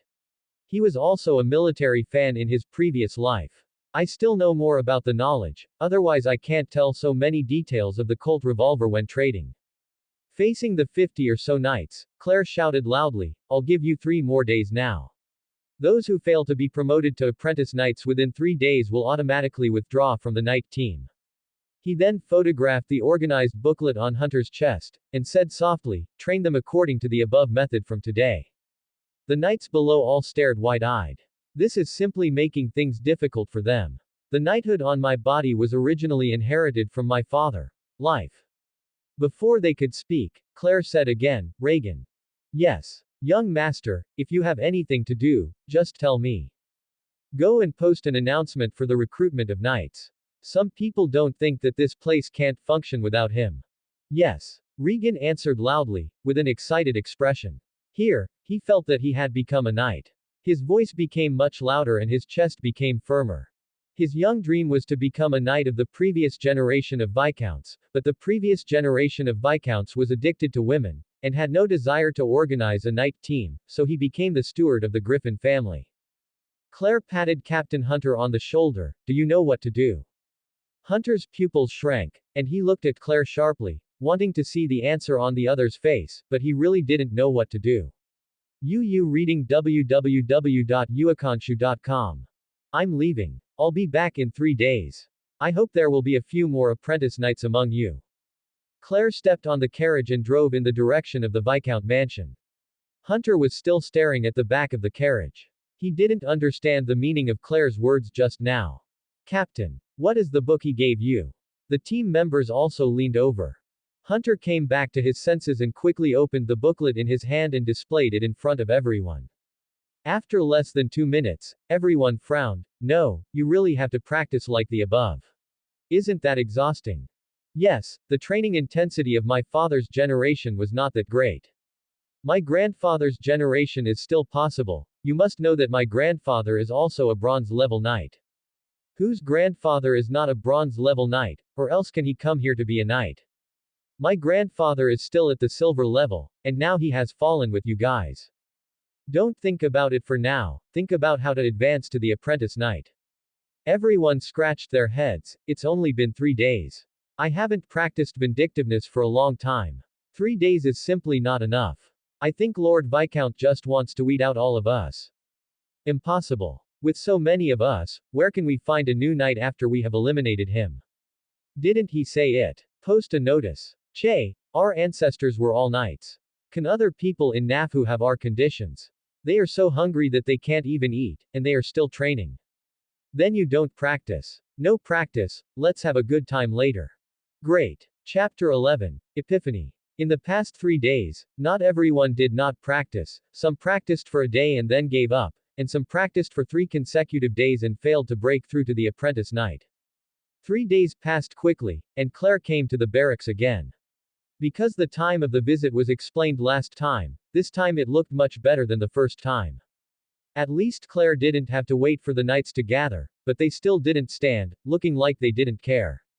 Claire raised her eyebrows, feeling somewhat interesting. Went to Hunter and asked, "Did anyone break through?" Hunter shook his head, "No." He also wanted to see how Lord Viscount dealt with those people. He felt the same as those people, and felt that it was impossible for Claire to fire everyone. "Oh." Claire pursed her lips, then asked those knights who failed to advance to put down the items belonging to the military camp and go out. As soon as these words came out, the knights all widened their eyes and looked surprised. "Ah, how can it be possible? My ancestors have been knights in Nafu City for generations. Lord, you can't do this. Yes, we are all loyal knights to you." The knights below were excited and roared loudly. If it wasn't for Claire's status as a viscount, I'm afraid they would have rushed up now. Claire turned his hand, and a revolver appeared on his right hand. The next second, the originally noisy crowd fell silent. They still knew the revolver. It was the weapon that killed the former knight captain, but they couldn't bear it. "Give you 10 minutes, if you don't leave, you will be at your own risk." The knights were all stunned and looked at each other, and finally pinned their hopes on Captain Hunter. "Captain, please help, please beg the Viscount. Yes, 3 days is really too short. If the time is longer, we might not be able to cultivate vindictiveness. Captain Hunter, we've been working together for more than 10 years now. Please help us ask the Viscount." The team members who had not been promoted to apprentice knights begged to Hunter. Instead of packing up and leaving as Claire asked, they surrounded Hunter instead. Hunter was a little helpless and a little shaken. Captain Hunter, what you say as a captain must have more weight than ours. Please beg the Viscount. Yes, Captain, you are the only bronze level knight in our Viscount. Even the Viscount will sell your face. Yes, your strength is so strong, the Viscount will definitely give you face. Hunter was even more shaken by what he said. Yes, he is now the captain of the knight, and he is also the most powerful knight in the Viscount. The Viscount will definitely need my help in the future. If I persuade the Viscount about this trivial matter, if so, it should be possible. And if I didn't dare to propose, the team members below didn't know how to evaluate themselves secretly, saying that they were cowards. Thinking like this, Hunter took courage and went to Claire's side to plead for his teammates. As soon as he got there, his whole body froze. Crack. Claire threw off the revolver's revolver and took out 5 bullets. After the bullets spun around, it returned to its original position with a click, and the black muzzle pointed at Hunter. Snapped. Hunter fell to his knees as soon as his feet softened. At this moment, he didn't care about what to lose or not. His own life was the most important thing. Did you train according to the booklet I gave you 3 days ago? Claire asked softly. No. Hunter was sweating profusely at this time. This magical weapon killed the previous captain, and he was the one who stood in the front to see it the most clearly.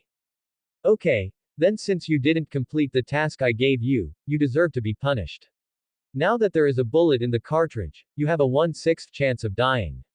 Do you accept this punishment? Claire said softly. Hunter closed his eyes, nodded tremblingly, I accept it. Very good. Claire stepped forward and pressed the barrel of his gun against his forehead. At the moment of contact, it was obvious that Hunter's body could not help shaking, and he didn't dare to open his eyes, and he kept saying prayers in his mouth. What is the last thing a knight can't live without? Claire asked. Hunter opened his mouth and said in a trembling voice, courage. Louder please. It's courage. Okay. Then open your eyes wide. Understood. Your lord. Hunter shouted loudly, his eyes widened as if he was dying. Da. Pulling the trigger, the runner above turned a bit, and there was no terrifying explosion sound. At this moment, Hunter's body fell to the ground like a bullet of ooze, his face was pale, and he had collapsed at this time. Facing the unknown and the taste of death was really uncomfortable. Claire shook the gun in her hand again. Hunter, right? Yes, sir. Hunter got up again and said respectfully. Do you know why you became the knight captain at that time? Hunter shook his head, but nodded quickly. He didn't want to show his ignorance in front of Claire. After frowning and thinking for a few seconds, he said tentatively, because I was the only one who rushed forward. Claire shook her head, Hunter's heart tightened again, and he continued to rack his brains. That's because I was the strongest knight present at the time. Hunter's tone was full of uncertainty. Claire shook her head again. Hunter couldn't think of any other reason at this time, so he buried his head lower with a bitter face. Please enlighten me. Claire glanced at the other party condescendingly, and said softly, because I accepted my fate, that's why you became the knight captain.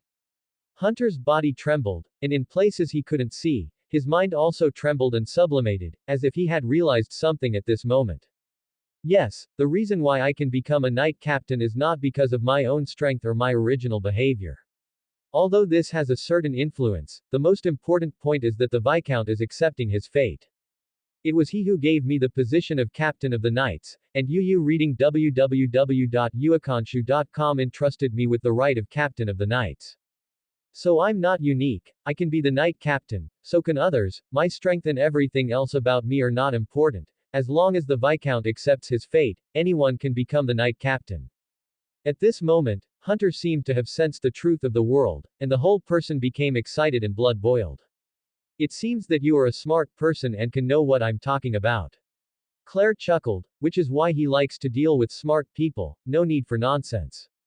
Crack. Claire put her finger on the trigger again and asked, just because you were persuaded by those people to persuade me about this, do you have to be punished again? Hunter's eyelids trembled slightly, but he was no longer as fearful and gaff as before, and said in a firm tone, Lord, please punish. Claire smiled, and twitched her hand so that the muzzle was no longer aimed at Hunter, but at the head held at the gate of the barracks. Boom. The flames came out from the pistol, and the loud noise came again. The hanging head in the distance was hit, swayed a few times and then fell to the ground. Everyone present was stunned, even Reagan, who was following behind Claire, was taken aback by the sound. Although he had experienced it a few times, he was still not fully used to it. It's the first time you made a mistake, so let's forget this shot. Claire said softly. He had already seen through the white marks on the mark that this shot must have had bullets. Hunter kowtowed heavily, tears streaming from his eyes. As for why the tears flowed, he didn't know. It might be to celebrate the rest of his life, or it might be for other reasons. Thank you Lord. Subscribe to Chinese Novel Audiobook YouTube channel Chapter 12, Truth and Justice. Do you know what to do now? Claire said softly. Understood. Lord. Hunter responded loudly. Immediately stood up and turned to face the team members who were still encouraging him before. At this time, Hunter's face was grim. At this moment, he was reborn, and he was no longer the same as the previous Hunter. Captain, a team member whispered. Now. Give you 3 minutes to get out of the barracks or don't blame me for being rude. A reddish vindictiveness appeared on Hunter's body, and an invisible aura pressed against the players who had not yet cultivated vindictiveness. The team members were stunned and did not understand why their captain had undergone such a huge change in less than a minute. Someone wanted to continue to persuade. Captain, we have worked together for more than 10 years.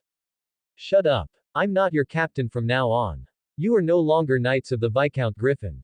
If you want to become Knights again, you must first advance to Apprentice Knights and then wait for recruitment. Hunter snapped. Seeing that the crowd still didn't move, the big sword in Hunter's hand shook, and a light red sword chi slashed out, directly slashing a huge crack in the ground in front of him. Boom. Everyone was startled. They quickly stepped back, and looked at Hunter with a surprised look on their faces. You have 2 minutes now, don't blame me if you don't go out. Hunter said again. At this time, the faces of the players on the opposite side froze. They did not expect that the former vice captain would be so inhumane, but although they thought so in their hearts, the movements in their hands did not stop at all, and they ran back immediately. He went to his room in the military camp, and put away the valuables that he had put there. After walking out, he scolded Hant in an angry manner. After so many years of friendship, I didn't expect you to treat us like this for the position of captain. Humph. I see how long you can be proud. You are a dog of Lord. That's it. Before Hant could react, the man ran out of the barracks as if he had escaped for his life. He was good at making snarky guns, but he wouldn't be Hant's one-shot enemy in a fight, so hurry up. Slip away lest Hunter seek revenge on him. However, Hunter didn't pay attention to the opponent, but stood still with the big sword, waiting for the eliminated players to leave, then turned around and knelt down on one knee. Lord, they all left as you ordered. Looking at Hunter's behavior, Claire nodded with satisfaction. He can be regarded as someone who can be used in this Viscount. How are the preparations for recruiting new knights? Claire looked at Hunter and asked. Everyone who came to sign up has already been arranged in the lobby, and the Lord will follow me. Hunter led the way and led Claire to a building in the barracks. It was the hall of the barracks and the place where knights usually attended meetings, but no one used it for a long time. Claire walked into the somewhat dilapidated hall with a frown, and her brows became even tighter after entering. The number of people who came to sign up standing in front of him was actually less than 20, and their physical fitness was not very good. Even Claire saw a fat man covered in fat. After taking a quick glance, Claire didn't even notice the boy named Crane that he saw that day. That boy was 16 years old, more than 1.9 meters tall and physically strong. No matter what, he was much stronger than the group of people in front of him. And his wish was to become a knight, so why didn't he come to sign up? Seeing Claire frowning, Hunter quickly explained, this is already the most qualified person in Nafu City, and the rest of the people who want to sign up are worse than these people. In Nafu City. Claire grabbed the key words in her words, why don't you recruit people from the nearby villages too? Hunter looked a little embarrassed, but he still said, Lord, the young people in those villages simply don't have enough food to become knights. The training of knights is very difficult, and they need to eat a lot of food every day. The families of the teenagers in Ney are generally poor, and they cannot support the food they need to train in the process of becoming knights. Claire was puzzled. He recruited people to serve as soldiers here, but did they even let people bring their own food? I remember that there is a fixed salary for becoming a knight, and there are quite a few. There are several gold coins every month. That's true, but before you become a noble knight, you need to pay for all the preparations yourself. Hunter explained. Claire smacked her lips in her heart. Tisk tisk. This wicked aristocratic class does not want to do the training of knights in the early stage, and they think about prostitution for nothing.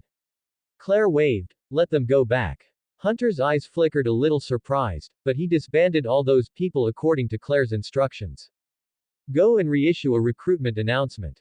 The recruiting targets are all school-aged teenagers in the Viscount. The provision of bringing their own food has been cancelled.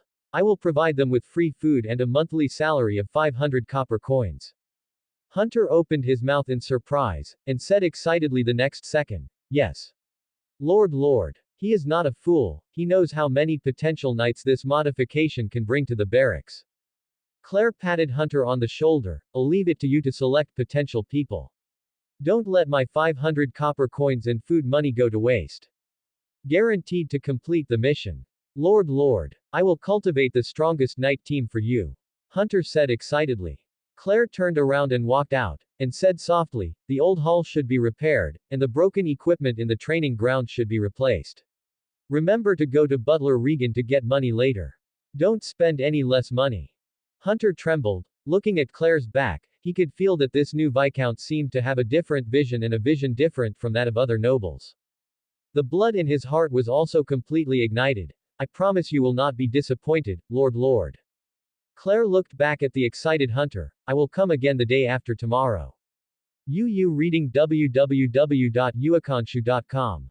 Hunter stepped forward and wanted to send Claire back to the Viscount mansion, but was stopped by Claire. You don't need to send it, just keep busy with the things I handed over to you. Follow your orders. After walking out of the barracks, Regan followed behind Claire and hesitated, and he had this expression when he was inside. Come on, don't hold back. Claire saw Regan's hesitation. Master, this will cost a lot of gold coins. Regan said distressed. Isn't that what money is spent on? I just said that there is no shortage of places to spend money in the province. Why do you think I should eliminate all those knights who haven't cultivated vindictiveness? Are they too weak? Regan guessed. Claire chuckled. No, it's because they have been in the Viscount for so long. Even if they have nothing to do with those noble merchants, they will not have 100% trust in me as a new lord. I need to organize a team of knights only under my command. So I need to reshuffle the barracks and put my own stamp on it. Regan nodded again and again. Suddenly Claire stopped, looked at Regan and asked, do you know what truth and justice are? Regan was stunned. What is truth and justice? Claire smiled lightly. A big fist is the truth, and the winner is justice. What about that Hunter? Can you believe it? Regan asked. Claire just smiled slightly, got on the carriage and didn't answer. Go back. Regan drove the carriage back to the Viscounty with blessing, thinking that he would have to recruit a groom in the future. As the steward of the Viscounty, he wanted to be the groom. Chapter 13. Hunter followed the other 3 apprentice knights to stand at the gate of the barracks, watching Claire's carriage drift away. Nick, go and retrieve Dean's head. Hunter ordered. Although he was puzzled, Nick still brought over Dean's head, which was hit by Claire's shot.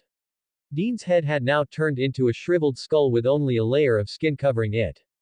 Hunter took it directly, and he didn't think the blood was dirty. He tied his head again with a rope and threw it hard. He hung Dean's head in front of the barracks again. Captain, you are. Nick said in surprise. Hunter licked his lips. Alert yourself. With that said, Hunter looked up at the hanging head again. He now knows how Dean died, and he also knows how he became the new knight captain. Someone just said that he is a dog of the Lord. Right now, he just wants to be a dog of the Lord.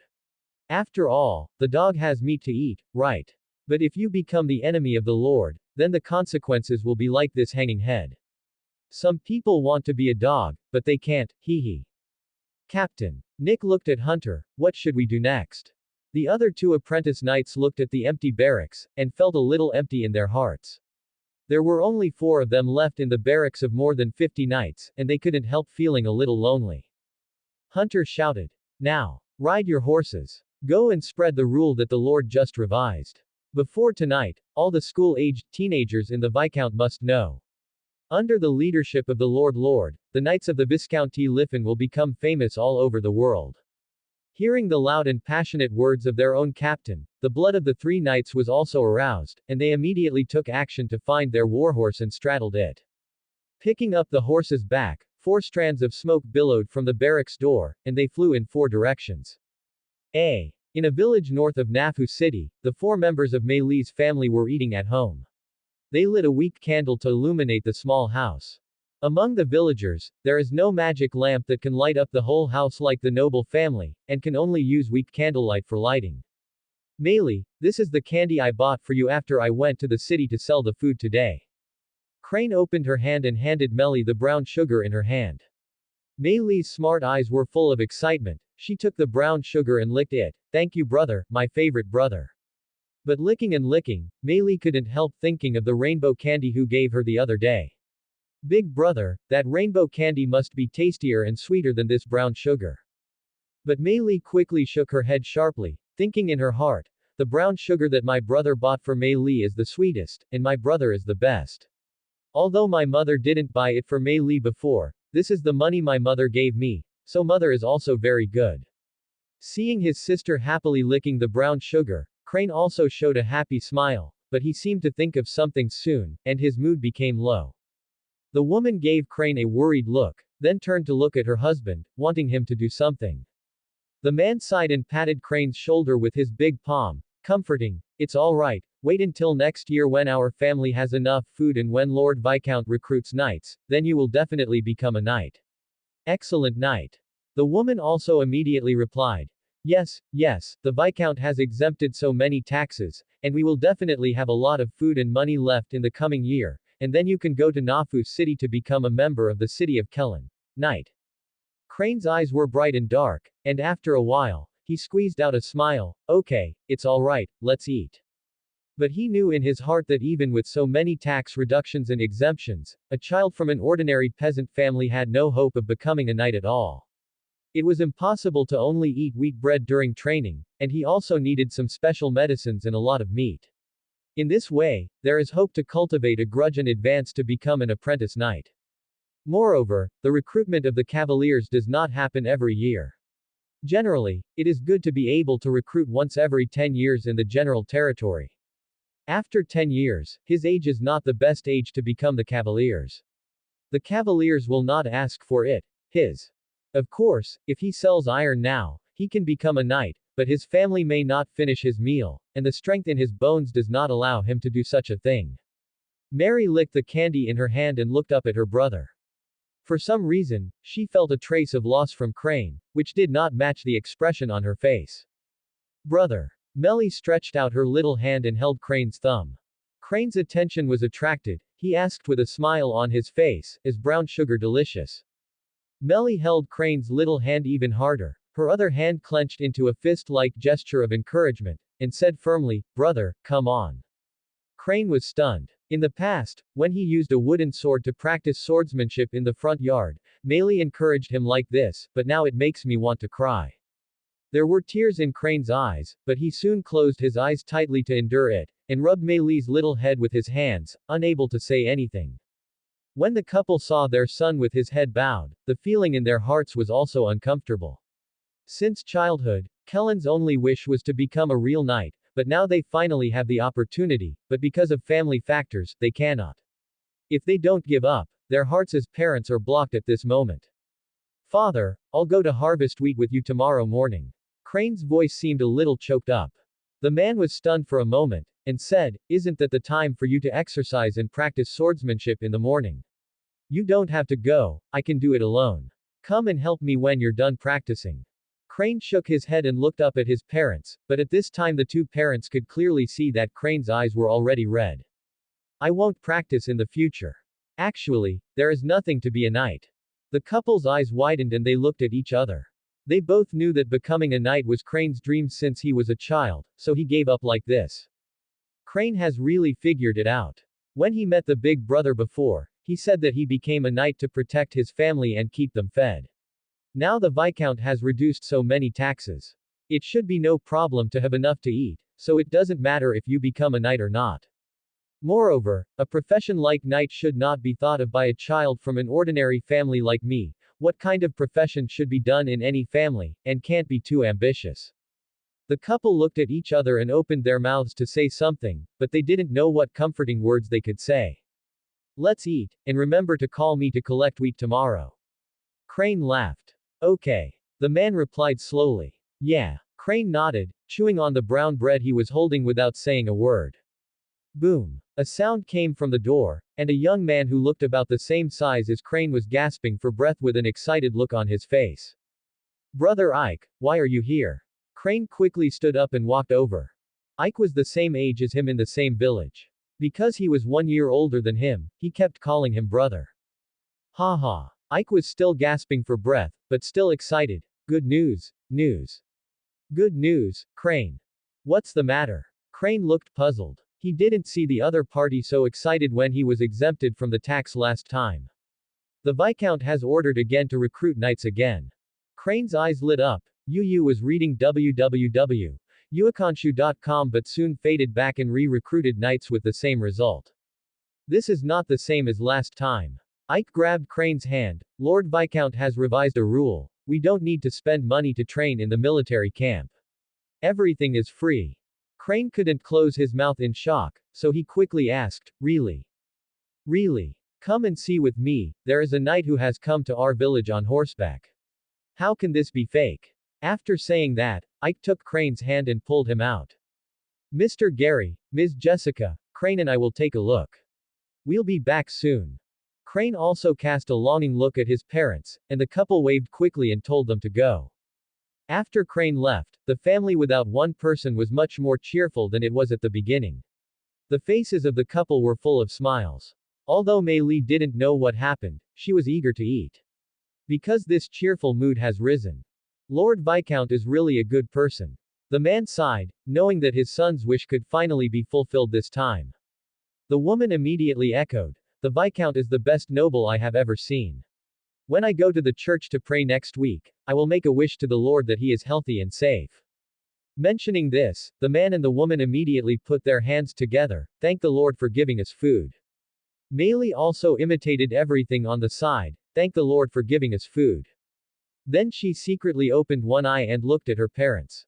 When she realized that the other party was still praying, she whispered, Lord, if you can let me eat candy every day, Lord, you will be the best. Chapter 14. Proud Melly. After the 4 knights sent the news to all the villages, the boys of the right age in those villages started from their homes and rushed to the city of Nafu. In the dark night, you can see that with Nafu city as the center, sparks are rushing to Nafu city, and they are all teenagers who have been rushing all night. The teenagers who were close to the city of Nafu walked overnight, and the teenagers from the farther villages took a carriage to the city of Nafu together. Going to the military camp for training not only does not have to pay, but also has a salary, which makes some teenagers who didn't want to become knights in their hearts. Even if they work at home, they can't earn 500 copper coins a month, and they can save a portion of the family's food by going to the military camp. This is a win-win situation, so any boy who meets the recruitment conditions will now want to become a knight of the Viscount. In the early morning of the next day, the city of Nafu was crowded with young people from all over the world. Compared with the previous time when Claire recruited a maid, the number was much larger. Claire didn't come forward in person either, and handed over the selection to the Knight Captain Hunter, but just watched the crowded scene in the castle for a few moments, and then went back to the basement to continue the experiment. There are still 2 days, the next transaction will be made. Claire mused. During the distraction, a blue potion appeared from the beaker with the skillful operation in the hand. It was the primary healing potion used in the previous transaction. For Claire, this level of potion can be easily made even by distraction. What he has to do now is to find the best configuration for this primary healing potion and see if it can be mass-produced. Generally speaking, magic potions can only be made by magicians. If you can produce them yourself, then there will be no shortage of gold coins in the viscounty in the future. A tube of potion that costs less than 3 silver coins can be sold for about 3 gold coins in a magic shop. This nearly 100 times the profit really makes him tempted. However, it backfired. Even if Claire has practiced to the level that she can make potions with her eyes closed, the refining of potions does not seem to be that simple to produce energy. Many times when magic ingredients are added, different reactions will occur. If you have enough experience to balance the changes in the potion, it will cause the entire bottle of potion to fail, so it is estimated that it will take a long time for mass production. Claire was not in a hurry. She threw the medicine she had refined in her hand into the space ring, and continued to study it. The recruitment of knights was over when the sun went down, and the knight captain Hunter had a happy smile on his face at this time. This time he recruited knights and found a lot of good seedlings, but they were the sons of ordinary villagers, so they looked a little thin. But after entering the military camp, the nutrition will come up, and the possibility of becoming a knight is still very high. This time, a total of 57 teenagers were recruited. Including the 4 of them originally, there are now a total of 61. Those teenagers who were not recruited had to return to their villages in disappointment. The recruitment this time was very fair. Even if they were not recruited, they were willing. The recruited boys were brought back to the barracks by Hunter, who distributed knight costumes and told them some knight rules. The faces of the teenagers were full of excitement, and they even listened to the boring rules with relish. Congratulations now that you have become the qualifiers for knights. But if you want to become knights, you have to work your own. If you don't work hard, you will be eliminated by the Viscount like the previous batch. Is that clear? Hunter shouted loudly. It's clear. The boys shouted loudly, their faces turning red. Hunter nodded with satisfaction. Very good. Let me tell you some good news. Tomorrow, the Viscount will come to inspect you in person, and you will perform better then, understand? The teenagers were full of excitement when they heard this. Although they had never met the Viscount in person, they had heard of everything he did, including tax reduction and exemption, and his outstanding appearance. Understood. Infected by the enthusiasm of the group of teenagers, Hunter seemed to have returned to the time when his father trained him when he was young, and a happy smile appeared on his face. Okay. Then you rest, get up on time at 5:30 tomorrow. After speaking, Hunter glanced at the young man below, and no one raised any objection. If it was the team members before him, they would definitely stand up and resist now, saying things like why they got up so early. But getting up at 5:30 is really nothing for these teenagers. When they usually help with farm work at home, sometimes they get up earlier than this, let alone for training and still have money. Hunter then continued, after getting up, go to the playground and run 30 laps, then come back and make your beds, and then go to eat. We will start the real training at 8 o'clock. Understood, Captain. The boys below shouted in unison. Hunter smiled slightly and glanced at his 3 colleagues. This is the real military camp. The place where he stayed before was simply an undisciplined pig's den. Then go to bed early, don't be unable to get up tomorrow. Hunter's voice became louder at this time. After the 4 of Hunter left, the teenagers didn't sleep, but became even more excited. Although their bodies were lying on the bed, their heads kept looking around, greeting and chatting with the people beside them. I was so excited that I couldn't sleep, and I didn't know how long it took before I fell asleep slowly, with a happy smile on my face. In the early morning, a carriage drove out of the Viscount's mansion. This time the groom was not Reagan anymore. He went to find a young man who could be eliminated on horseback during the night recruitment yesterday to become a groom. Driving a carriage every time. The boy who became a groom is also very happy. Although the 400 copper coins this month are not as many as recruiting knights, they are not far behind, and they don't have to train so hard every day. The carriage passed through the market, and passers-by on the side saw that it was Lord Viscount's carriage, and they all consciously stepped aside to facilitate Claire's travel. After the carriage drove far away, the people behind were still looking around. The Viscount had been here for almost a week, and they hadn't seen each other yet. The distance between the military camp and the Viscount mansion was not far, and it took a few minutes to reach the vicinity of the military camp. Suddenly Claire saw a familiar figure out of the corner of her eye and shouted, "Stop! Shut up!" The carriage was forcibly pulled to a stop, and a few meters of white marks appeared on the brakes. "What's wrong, young master?" Reagan asked anxiously. "No big deal." Claire waved, "I met an acquaintance." Acquaintances. Reagan was puzzled. Does the young master still have acquaintances in Nafu City? Mei Li had a bamboo basket on her head, and two baby fat hands supported the bamboo basket on her head and jumped to the military camp. Suddenly, Mei Li felt that the weight of the bamboo basket on her head suddenly became lighter, and she couldn't help but stop and head towards it. It was a face that was somewhat familiar, but from this angle, it seemed that it was impossible to tell who was coming. Mei Li turned around and took a few steps back. After seeing the person on the opposite side, her eyes lit up, and she said with joy, "Big brother. You are coming to Nafu City too." "That's right." Claire mentioned the bamboo basket that Timely had just held, and there was still some weight on it. "Why are you here?" Claire showed a kind smile. "I'm here to find my brother." Melly raised her chest and said proudly, "He's a knight now, and the wish he told you last time has come true." When she said this, it was as if she was the one who fulfilled her wish. "Oh." Claire pretended to be surprised, "It's amazing." "That's not right." Melly was so proud that she almost threw her head to the back. This kind of little girl's pure and unpretentious pride is really not offensive. Claire smiled and rubbed the other's little head. Hee hee. Mei Li cheered a few times. "Where are you going, big brother?" "Don't worry about where I go. Although your home is not close to Nafu City, you came here alone?" Claire asked with narrowed eyes. You reading www.yuekanshu.com. This. Mei Li instantly became nervous. That. Did you run here secretly from your parents?" Claire continued to ask. Mei Li's little face was already flushed, like a prisoner who was caught, but she was in a hurry to come up with a good excuse. "I brought food for my brother." Yes. Although the Viscount the adults are in charge of the meals, but I was afraid that my brother would not be used to it, so I came to him with the delicious food at home. If you don't believe me, look.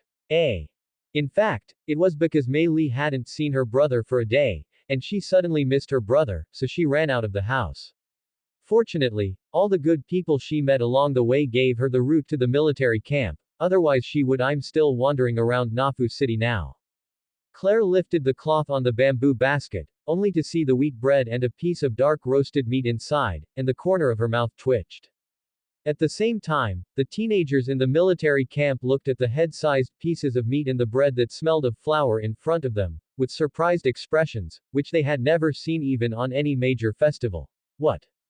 The teenagers were stunned, none of them dared to take the lead and stared blankly at others. "Hurry up and eat it for me. The food is made for you. How can you have the strength to train if you are not full?" Hunter shouted loudly. After this roar, the teenagers picked up the knives and forks and started to deal with the food in front of them. Looking at the devoured teenagers, Hunter couldn't help but move his index finger and bury his head to eat. "This breakfast meal cost at least 2 gold coins, Hunter secretly said, but this also shows that the Viscount is very determined to support the military camp. Chapter 15. Great. Let's go. Claire took the initiative to hold Mei Li's little hand. Mei Li stared at him dumbfoundedly. "Where are you going? Big brother. Go find your brother. Are you going to the barracks too?" Mei Li showed a happy smile, ran to the front with her calves, and pulled Claire to run out. Claire helped her forehead. "It's so easy to trust others. It's a shame that I didn't meet any bad people on the way." Pulled Mei Li back, and led her to the carriage. "We don't have to walk, we go by carriage." "Okay." Mei Li jumped up happily and said excitedly, "This is the first time Mei Li has been in a carriage." Reagan was a little surprised when he saw that Claire brought back a little girl, but he didn't say much after seeing that it was Mei Li. Instead, he took the initiative to help Mei Li get on the carriage. The carriage started to drive again, and Mei Li was lying by the window staring at the scenery outside with big eyes. "Wow. So that's what it feels like to sit on a carriage. It's so easy, you don't have to walk by yourself." Mei Li's eyes were filled with a look called longing.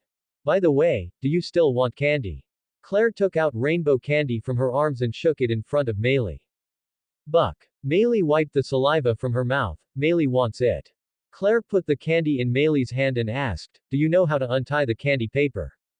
Mei Li nodded vigorously.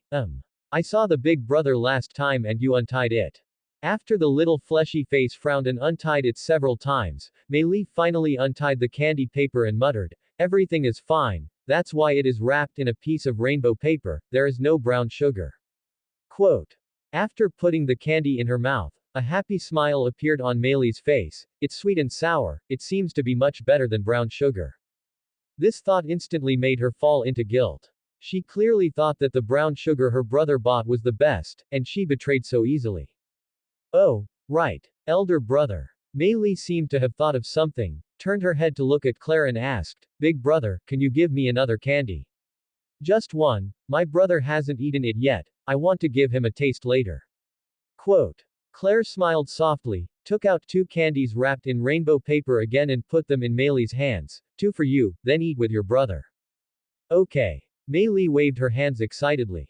In the military camp, the 57 teenagers had already put on their training clothes and lined up neatly in a square formation. What are we doing? A boy whispered. Didn't you say that last night? Lord Viscount will come, we are probably waiting for Lord Viscount. Another young man standing beside him replied in a low voice. Oh, I almost forgot, but will Lord Viscount really come? I haven't seen Lord Viscount yet. The boy said excitedly. I didn't either. When the boy wanted to answer, he was interrupted by Hunter. Hunter pointed to the 2 of them and shouted loudly, What are you 2 mumbling about? Have you forgotten the rules I told you yesterday? Don't talk when you are in line. Now do me 100 push-ups. Yes, Captain. The 2 teenagers responded in unison. The other teenagers were also quite frightened, and he quietly straightened his chest, not daring to move a bit while looking ahead. Crane stood in the first row. Although he was a bit thin, he was very optimistic about him. He had been complimenting him several times during the recruitment process, and now he is the most standard stance. For the coming Lord Viscount, Crane still has some expectations. What does the Lord Viscount who has done so many good things look like? According to those girls who failed to apply for the job, the Viscount is not an old man, and he is very handsome. Thinking wildly, a carriage drove in outside the barracks gate. Crane didn't dare to turn his head to look, but glanced out of the corner of his eye.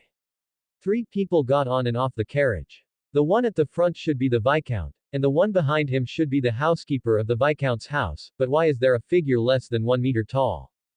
Crane was a little puzzled, and felt that the figure was a little familiar, but because he was looking at it from the corner of his eye, he didn't recognize who it was. Claire led Meili into the barracks, and Meili looked around curiously with wide eyes. This was the first time she entered the barracks where knights were being trained. She heard it from her brother before. Claire walked in front of Hunter. Hunter stretched his body, made a knightly manner, and shouted loudly, Salute to the Viscount. Yes. Everyone shouted and saluted Claire like Hunter. Suddenly, Crane's body froze. Because of the reason Claire came over, he finally saw who the familiar figure just now was. It was his sister Meili. Why is she here? How could he follow behind the Viscount? Right, Lord Viscount. Crane quickly set his eyes on Claire, and then said in surprise, Ah. Hunter's heart tightened, and he looked at Crane with a dissatisfied frown. Originally, he was very fond of this young man, but why did something go wrong at this critical moment? Claire waved at Crane with a smile and said hello, it looks like the dream has come true. Crane was stunned for a moment, just about to speak, but thinking that it was in the military camp, he quickly closed his mouth again, and nodded vigorously. But in his heart, he turned upside down. It turns out that the big brother I saw before was actually the Viscount. And he even talked to us and gave us candy. I'll just say, he can't be a bad guy, and my mother said he's just a good bad guy. Moreover, what the Viscount said to me at the beginning has been fulfilled. First, he said that we would be able to eat enough, and then he encouraged me to say that I could become a knight.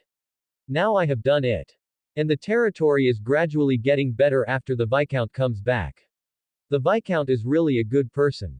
Just thinking about it like this made Crane's heart surge, and his blood boiled. He didn't expect that he would actually be a knight under the command of such a Viscount. Hunter glanced at Crane unexpectedly. He didn't expect Crane to know Lord, so his anger dissipated and the importance of Crane in his heart was raised to a new level.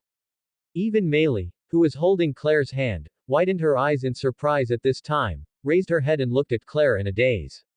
She didn't expect that the big brother who had been chatting with her was actually the Viscount. What's wrong? Claire smiled and patted Meili's head. Is the eldest brother the Viscount? Meili asked blankly. Yes, it's amazing. Claire laughed. Turtle, it's amazing, it's amazing. Mei Li still didn't recover from her surprise. Hunter glanced around at the teenagers and asked tentatively, Lord, do you want to take a look at our training? Yeah. Claire nodded lightly. Yesterday, Hunter paid a lot of money from Reagan to replace the training facilities here first. As for the repair of the house, the time-consuming things were put to the back. Hunter gave an order, and the 57 teenagers turned around immediately. First, they ran 2 laps around the 2-kilometer track, then obstacle running, climbing in mud pits, and weight-bearing climbing. Various training methods were used. Yes, soon those teenagers widened the gap. Yu reading www. Yequan. The comm is divided into 3 parts, 5 or 6 are in the front, the middle is the largest, and the last are some innocent teenagers, all recruited from Nafu City. Their physical fitness is not as good as that of a child. A boy who does farm work at home. And which part of the people crane is in the forefront, every jump and transformation of the body are in place. Hunter also saw Claire's gaze, so he said softly, that young man is also the one I like the most, and he will most likely be the first to cultivate vindictiveness in the future. If they continue to train like this, when will they become apprentice knights as soon as possible? Hunter frowned and thought for a moment, then said, 2 years, Lord, you give me 2 years, and I guarantee that most of them can be promoted to apprentice knights. 2 years. Claire murmured, pursing her lips, somewhat dissatisfied. Hunter soon noticed it and hurriedly said, a year and a half. Give me a year and a half, and I promise to complete the task. Claire waved, it's fine, just practice according to your method, don't worry. Hunter breathed a sigh of relief. Generally speaking, it takes 4 or 5 years to train an apprentice knight. The 2 years he just mentioned were only because the Lord provided such good food. Compared with other people, 2 years is fast enough. Even some children of nobles who have not practiced dochi dare not say that they will definitely be promoted to apprentice knights within 2 years. Even so, Claire is indeed a little dissatisfied. 2 years is a bit more than his time expectation. He doesn't want to wait for 2 years to rectify the entire Nafu city. But it is always bad to remove the seedlings and encourage them. After weighing the pros and cons, only compromised. Subscribe to Chinese Novel Audiobook YouTube channel Chapter 16, New Transaction. 5 or 6 minutes later, Crane was the first to reach the finish line, gasping for breath while leaning on his legs, followed by Ike, who was in the same village as him. Mei Li wrinkled her eyebrows together in distress, and her little hands were about to tear the corners of her clothes. Take a break, Claire said softly. Hunter immediately ordered those who reached the finish line to rest. Claire gently pushed Mary and said softly, go find your brother.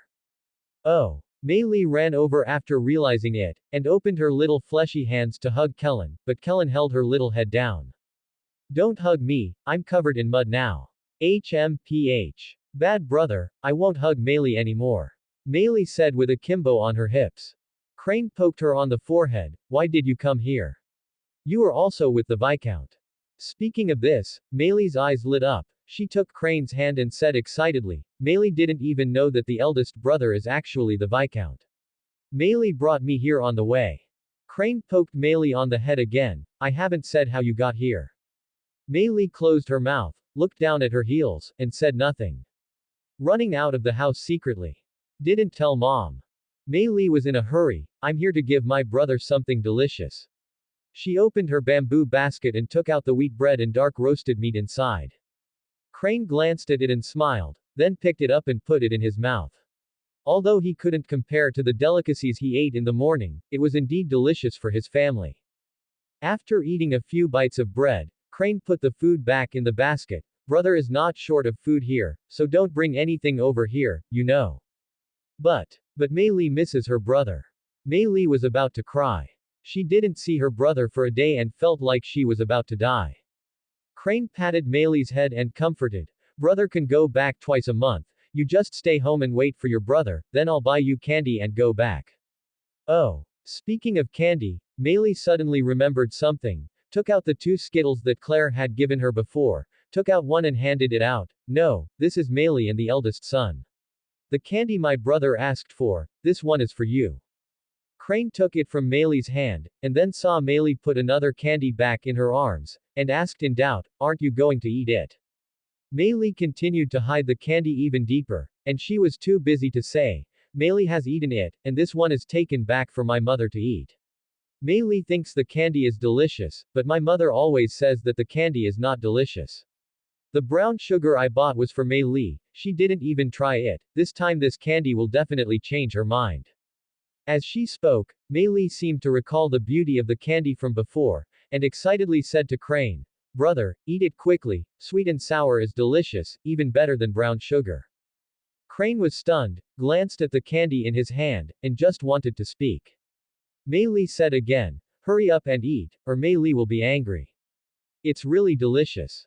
Crane put the candy in her arms and patted her little head. My brother just finished training and can't eat. Let's eat it at night. Mei Li's little face became bitter, but she quickly recovered and urged, then brother, you must eat it. Uh-huh. The two chatted for a while, but the rest time was always short. You brats, get up for me, it's enough to rest for so long. Hunter's majestic voice came. At this time, Claire also leaned over, took Mei Li's hand, and said to Crane, don't worry, I will let someone send her home safely. Crane stood up immediately and gave a knightly salute, thank you, Lord Viscount. Claire nodded lightly, and then got into the carriage with Mei Li. Mei Li was also very good. Knowing that her presence here would affect her brother's training, she honestly followed Claire into the carriage. Inside the Viscount mansion. You can play here, I'm going to do an experiment, and I'll send you home after lunch. Claire said to Mei Li. Mei Li looked at the huge castle and seemed a little cramped. Every room here was bigger than her own home, and it was countless times more gorgeous. But after Claire left, Mei Li sat on the sofa for a while, and after secretly ate a few fruits, she was not so nervous, especially since there was a sister from their village among the maids here. Mei Li felt more relaxed. Stand up. And she was a guest invited by Claire, so although Reagan still didn't like seeing a commoner like her, and he wouldn't treat her in the same way as a maid, he told her that the basement and the 6th floor couldn't go, and let Mei Li playing around in the Viscount mansion. Wandering around in the Viscount's mansion, Mei Li followed the scent into the kitchen, and met Yuna who was preparing lunch. The two of them talked about something, and soon became good friends. At night, when the moon was hanging on the branches, Claire came out of the laboratory in the basement. Shaking off the blood in her hand, Claire's brows were still furrowed after she found the washbasin and washed it off. It seems that it's not that simple to develop a potion that can quickly cultivate vindictiveness. Even after killing dozens of experimental mice, I still have no clue. Claire sighed. He glanced at the books he brought back from the capital, and carefully studied those books about fighting qi. There are potions for restoring vindictive qi and stimulating potential, but there are only a few potions for training vindictive qi, only some supplements to stimulate the body, which can slightly shorten the time for cultivating vindictiveness. However, these medicines have been used in the military camp for a long time. If there is no new method, then I guess I really have to wait for the last 2 years. After seeing his young master come out, Regan immediately leaned up. Master, dinner is ready, do you want to eat? It was only then that Claire came over. It was already night, so she asked, did Mei Li send you home? After I invited Miss Mary to lunch, I asked the groom to take her back and it was delivered safely. Yeah. Claire nodded and walked towards the restaurant. After sitting at the dining table for a while, a steak with honey sauce was placed in front of Claire. Picking up a knife and fork and cutting a piece of meat at will, Claire looked at Yuna who was beside him, thinking in his heart, if there is time one day, he has to teach her to cook some Chinese food, otherwise every day if he eats all these things, he will suffer from depression sooner or later. Seeing Claire looking at her, Yuna blushed and lowered her head, not knowing what to think. Dinner was soon over, and after wiping her mouth with a napkin, Claire asked, what time is it? Back to the young master, it's 10:30. Well. Claire stood up and walked towards the stairs, exhorting, don't let anyone go to the 6th floor. Today is a trading opportunity that he waited for a week. At first, he was wondering whether to save it for the next transaction to make friends, but now it seems that he should use it first. Yes. Reagan didn't follow, but stopped below and instructed the maids to clean up the dining room. The moon was just hanging on the top spire, and Claire could just see the full picture of the moon through the huge transparent glass. And he also stopped flipping the book in his hand, it's 12 o'clock. Claire's mind moved, and a simple data panel appeared in his line of sight. Then he turned his gaze to the upper right corner, and sure enough, the transaction point became 1.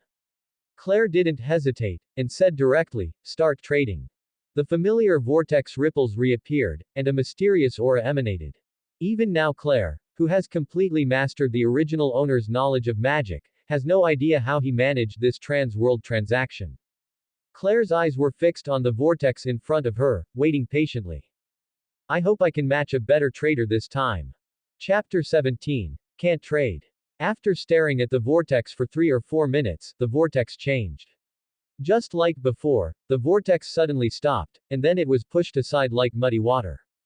The picture gradually became clearer, and Claire looked at it intently. Ancient. Claire thought secretly. The man in front of him was in his 30s, and his clothes were almost the same as those of ancient times. His clothes seemed to have not been washed for a long time. He could smell the stench of the other person through the screen, and his face was messy. Very. Claire frowned slightly. If this is just an ordinary ancient world, then there really isn't anything in the other's world that he can like. Hello, little brother. Hello, my name is Antonio, what's my name? Claire still used her pseudonym habitually. Just call me Chen Han. Let's get straight to the point. Do you have anything to trade over there? Claire showed a lack of interest, dragged her chin and said, what do you want? I have magic medicine for trauma here, what do you have over there? The magic medicine for trauma. Chen Han repeated in his mouth, without showing any special concern. Just as he was about to speak, his face suddenly changed, and he smiled at Claire and said, I'm sorry, wait a moment, I'll get rid of the pursuers behind me. Claire was puzzled, and then saw the man named Chen Han soaring straight into the air, and then lightly tapped his toes on the protruding rock, and within a few seconds, he flew up to the top of a building for dozens of times. Meter-high rock. Claire opened the corners of her eyes slightly, and said in shock, martial arts world. When Chen Han was lying on the ground, dozens of martial artists riding horses in the distance chased after him, shouting and scolding. We must catch that little thief. He actually dares to steal the 5 elements breathing technique, the method of our town school. This is not the first time he has done this kind of thing. Our 5 elements school is already the 4th sect to be stolen. If it wasn't for his superb movement, he would have been killed by other sects long ago. If we can't catch it this time, then we will join forces with the other 4 sects to issue a warrant for him. I'll see where he can hide. Yes. Chen Han is not afraid of being struck by lightning when he does this kind of thing. The scolding gradually drifted away. After confirming that there was no one around, Chen Han scratched his head and showed an embarrassed smile. Just to make you laugh, let's continue to talk about the transaction. What did Your Excellency do to have so many people chasing you? It's nothing more than robbing them of the martial arts of the town school. They are so stingy. No wonder their 5 elements school can't grow. But it's not a big problem. If they want to catch up with me, they will have to practice for another 30 years. Chen Han glanced mouth. What is the function of their exercises? Claire asked. It seems to be able to enhance the physique. There are many such exercises, but speaking of their 5-element breathing method, there are some wonderful things. Compared with other exercises, it is much more effective with half the effort, but it is always a basic exercise. Forget it, I don't know if I can exchange it for 100 taels of gold. The basic exercises. Claire grabbed the key words at once, and secretly said in her heart, in terms of the development of the human body, the martial arts world can be said to be at the forefront, and this is just the foundation of the exercises, which may be useful for advancing to apprenticeship. Knights are useful. Claire felt overjoyed when she thought of this, and asked directly, I'm very interested in these exercises of yours, we can make a deal with them. Of course there's no problem, I originally stole this exercise to sell it, and it's the same with anyone. It depends on whether you can come up with any treasures that make my heart move. If it's like the treatment you just said, if Ida's the magic medicine for trauma, it doesn't matter, we don't lack this kind of thing here. Indeed, as Chen Han said, there is no shortage of medicines to treat trauma in the martial arts world. Moreover, if he wants it, he can't use it at all. Generally, his enemies can't catch up with him, let alone. It can make him hurt. The only injury he has suffered in the more than 10 years since his debut was sleeping in the Yemiao temple and being bitten by a mad dog. Claire stuck out her tongue, licked her lips, and narrowed her eyes. It was a bit difficult. The other party didn't seem to care about this elementary healing potion, so what else could interest the other party? Claire suddenly thought, oh yes. He just said that he would exchange the exercises for gold. He was short of money to spend, so it would be impossible for him to trade. Wait a minute, I'll get a treasure over here.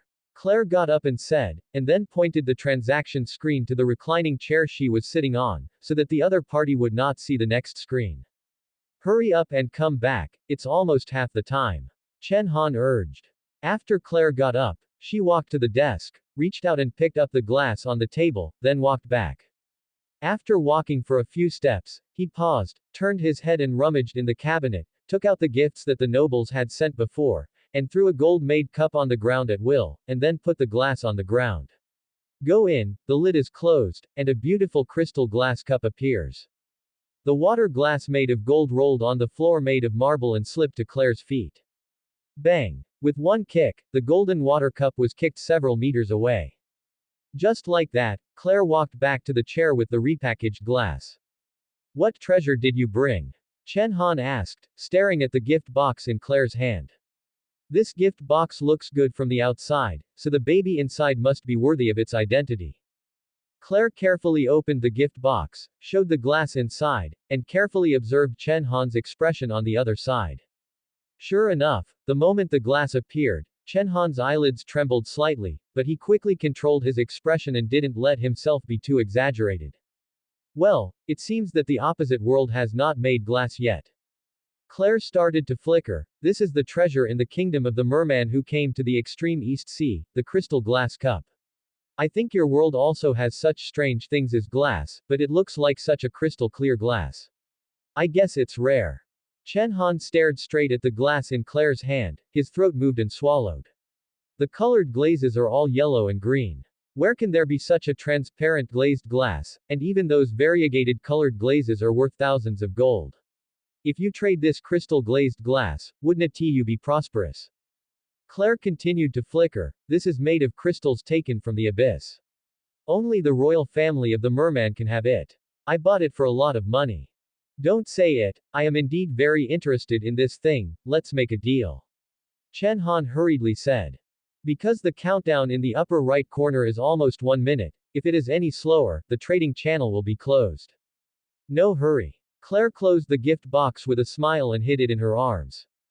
Chen Han's eyes were about to fall out. What's not to worry about, he's very anxious. I also have a copy of the Little Jodian movement method stolen from Wugong Mountain. It can improve people's spiritual power. It is said that if you cultivate to a high depth, you can cultivate the yin spirit and get rid of the shackles of the body.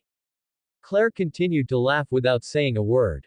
Chen Han anxiously glanced at the countdown again, and said anxiously, I sold all the exercises I stole before, and now I only have these 2 books, what more do you want? In addition to the movement technique you just displayed. Claire said softly. Chen Han's eyes widened and he said loudly, this is the movement technique passed down by my ancestors. Can't trade. No, you have to pay extra. Deal. Claire took out a test tube that was not filled with medicine from the space ring. Chen Han's eyes lit up again. Deal. Chapter 18. Promotion. After the transaction was over, Claire set her sights on Chen Han on the opposite side of the 3 more ancient books in her trading space. The other party was holding the glass in his hand and the test tube music was blooming. Claire couldn't help but smile in her heart. The way the cowboy used to set himself up was quite useful. Moreover, it is obvious that there is such a golden finger that can transact across borders, but now what he pursues is still the mundane thing like money, which is unbearable. Chen Han carefully put the glass from the trade into his arms. There was still a little time left, so he chatted with Claire. Do you have a friend who has a fixed transaction? Claire asked. He was still a little confused about this transaction, whether to save this transaction point and use it to become a friend. What fixed trading friends? Chen Han scratched his head. Can you still have fixed trading? Claire repeated what the cowboy had told him earlier. Is that so? Can you become a regular friend if you have a little trading point? Chen Han thought while dragging his chin, but in the end he shook his head. Forget it, you can only trade once a year, what can I do? Have the patience to wait for it for 2 years. Huh. Claire's eyelids jumped. But before he could ask carefully, the cross-border high-definition call was automatically closed because the time was up. A year to trade. His trading interval is not the same as mine. Claire thought, is it because the world is different? There are still differences in individual systems, and invisible conditions that you do not know can reduce the time interval between transactions. Or because of the difference in the speed of the world, so I can save a few trading points in a week, and the other party can only save a few trading points in a year. After thinking for a long time, Claire shook her head and gave up thinking. There was too little information, and she couldn't come to any useful conclusions. He took out the 3 books in the trading space. The moment they were taken out, a light instantly enveloped the 3 books. Claire took a few steps back in surprise, looking at the 3 books as if they were being flipped by some invisible force. Clatter. He quickly turned from the beginning to the end of the book, and finally the light disappeared into the void, and the 3 books lost their magic and landed on the table. After observing for a few minutes, and after confirming that there was no danger, Claire walked over and gently lifted the cover of a book. It was only then that I suddenly realized. It was translating the text just now. Claire picked up the book with confidence. The text on it had become the language of this world, and it seemed that it was modified by the magical white light just now. Taking a look, Claire murmured again, or, is this the rules that make things in another world adapt to this world? The text on that book is not like the classical Chinese as he imagined, but it is very popular. Even the proper nouns and terms for cultivation in the martial arts world have been modified into words such as knight and fighting spirit. Claire looked at the 2 books on the table again. Mage's spiritual movement method. This is the previous Xiao Zhoudian movement method, right? Claire picked up the ancient book. Originally, she just wanted to look at it casually, but she didn't think so and quickly immersed herself in it. The spiritual power practice method depicted in this book and the magician in this world cultivates spiritual power. The way is not a way at all. But after reading it, Claire was particularly excited. This seems to be feasible. Although the methods of cultivation are different, they have the same goal. In the end, the goal of cultivating spiritual power can still be achieved. After reading this book, Claire went to read the remaining ancient book on body technique, but put it down after reading a few pages. It was not about the cultivation method of magicians, and the first book the same is true of knights. However, there seems to be no such thing as a practice in this world. Regardless of the fact that it was midnight now, Claire picked up the book on spiritual power cultivation and read it carefully, and began to practice slowly following the instructions above. A. In the early morning, the first rays of sunlight rising from the east shone on the tallest building in Nafhu, the spire of the Viscounty. Reagan, as usual, skillfully walked to the room where his young master rested on the 6th floor, ready to knock on the door and called Claire up for dinner. But before the knuckles could knock on the door panel, the door was opened from the inside. Morning, Reagan. Claire walked out from inside, stretched, and then walked down the stairs. Young master, good morning. Reagan stood there sluggishly. It wasn't the reason why Claire got up early. It's a very strange feeling. The young master seems to be a little different today, more energetic. After a simple wash, Claire sat on the sofa in the living room and checked her condition. The invisible mental power fluctuations were spreading outwards, which was why Reagan felt different just now. After a night of training according to the method in that book, Claire was actually promoted from a junior mage to an intermediate mage. You must know that if this is replaced by the usual accumulation, it will take 2 to 3 years to break through to the intermediate mage, and the book took only one night to soar Claire's mental strength to a level that is enough to support it. The level of an intermediate mage. Of course, it is impossible after such a large surge, but if he maintains a relatively high rate of spiritual power increase, it can still support him until he is promoted to a high-level mage. However, according to Claire's estimation, after the cultivation method in this book reaches a high-level mage, it is estimated that it will not be used much. The end of its road is there. Find some other cultivation method. Crack. Claire snapped her fingers. A flame appeared in front of him, and a terrifying heat wave could be seen around the flame. Claire flipped her hand again, and a magic hand picked up a glass on the table. This is one of the small spells that are often used in experiments. He leaned against the glass lightly, And it took less than 5 seconds before the glass softened, and a strand of glass was pulled out by the force of gravity. Claire's eyes lit up. The temperature of the flame has exceeded 600 degrees, otherwise it would be impossible to soften the glass. It seems that the strength of this mid-level mage can really match that of a silver-level knight. What? Although it is said that the battle between mages and knights in the early stage is not dominant, this move is enough to cause significant damage to silver-level knights. Claire was secretly delighted for a while, but her smile soon froze. She killed a silver knight with a gun a week ago. It seems that the strength of the intermediate mage himself is not comparable to a gun. It seems that there is nothing to be happy about, right? Claire's mood improved because of the promotion, and suddenly became depressed. Advance to the advanced mage as soon as possible. According to my understanding, ordinary guns will not work for gold-level knights, and it will not work for advanced mage. The gap between them is also widened. Generally, it takes 3 gold-level knights to contain a high-level mage. After a simple breakfast, Claire asked Reagan to prepare the carriage. He was going to go to the military camp again. If the spiritual training method he had traded was useful to him, the other 2 books on knights should also be able to play. Worked. As soon as he walked into the hall, Claire saw a familiar figure lying on the floor, holding a small rag in both hands, stomping on both calves quickly, pushing the rag to wipe the floor. Claire looked at Reagan in surprise. Before Reagan had time to ask, Melly, who was lying on the floor, said hello. Good morning, big brother. Good morning, Grandpa Regan. Claire unexpectedly looked at Reagan beside him. You betrayed the revolution with your thick eyebrows and big eyes. I remember you used to be very disliked by commoners like Melly. Chapter 19. Little Maid. The time was pulled back to 2 hours ago. As usual, Reagan got up as early as the maids and was responsible for supervising the work of the maids. After turning around again, he found that the maids were working diligently, and Reagan nodded with satisfaction. It seemed that he was not negligent as the steward of the Griffin family. However, Regan soon discovered that at the door of the Viscount's mansion, there was a small head that appeared and disappears from time to time. Regan walked over suspiciously, only to see that this was the little girl brought home by the young master yesterday, Maylie. Regan wondered, didn't he send her home yesterday? Why are you here again today? Why are you here? Regan asked with a frown. Although this little girl was the young master's guest, he still felt that these commoners were not worthy of contact with the young master.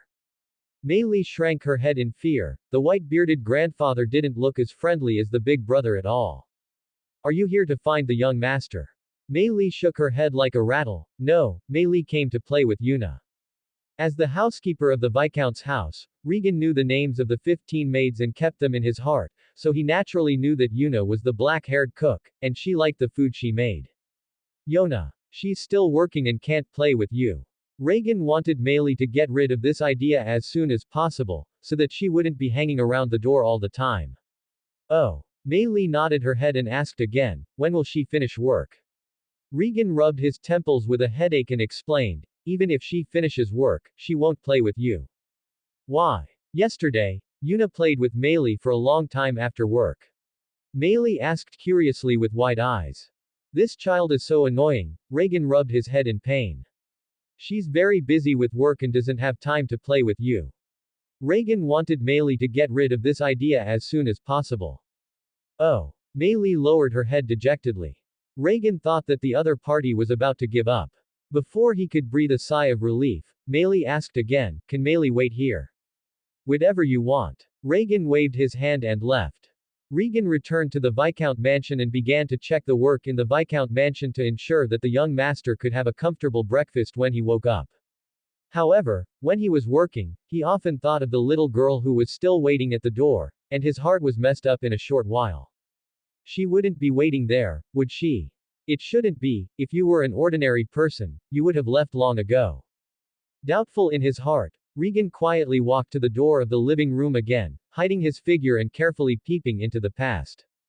In front of the gate of the Viscount mansion, Maylie lowered her head and looked at the small stones on the bottom of her feet. She kicked her back and forth gently with her feet. After a while, she squatted down and drew some strange patterns on the ground with her fingers. From time to time, she raised her head to look at the palace of the Viscount mansion. Inside, I want to see if there is any other change inside. Reagan watched for 10 minutes, but Melly still showed no sign of wanting to leave. Sighing, Reagan walked over anyway. He asked, "Why are you still staying here?" Compared to before, this time his tone softened a lot. Mei Li shrank her neck and took a step back. She was a little afraid of the white-bearded old man, and said in a low voice, "Didn't you say, Mei Li can stay here?" Reagan touched his face. He didn't seem so scary, did he? I mean, why don't you stay at home? There is no one at home to play with Mei Li.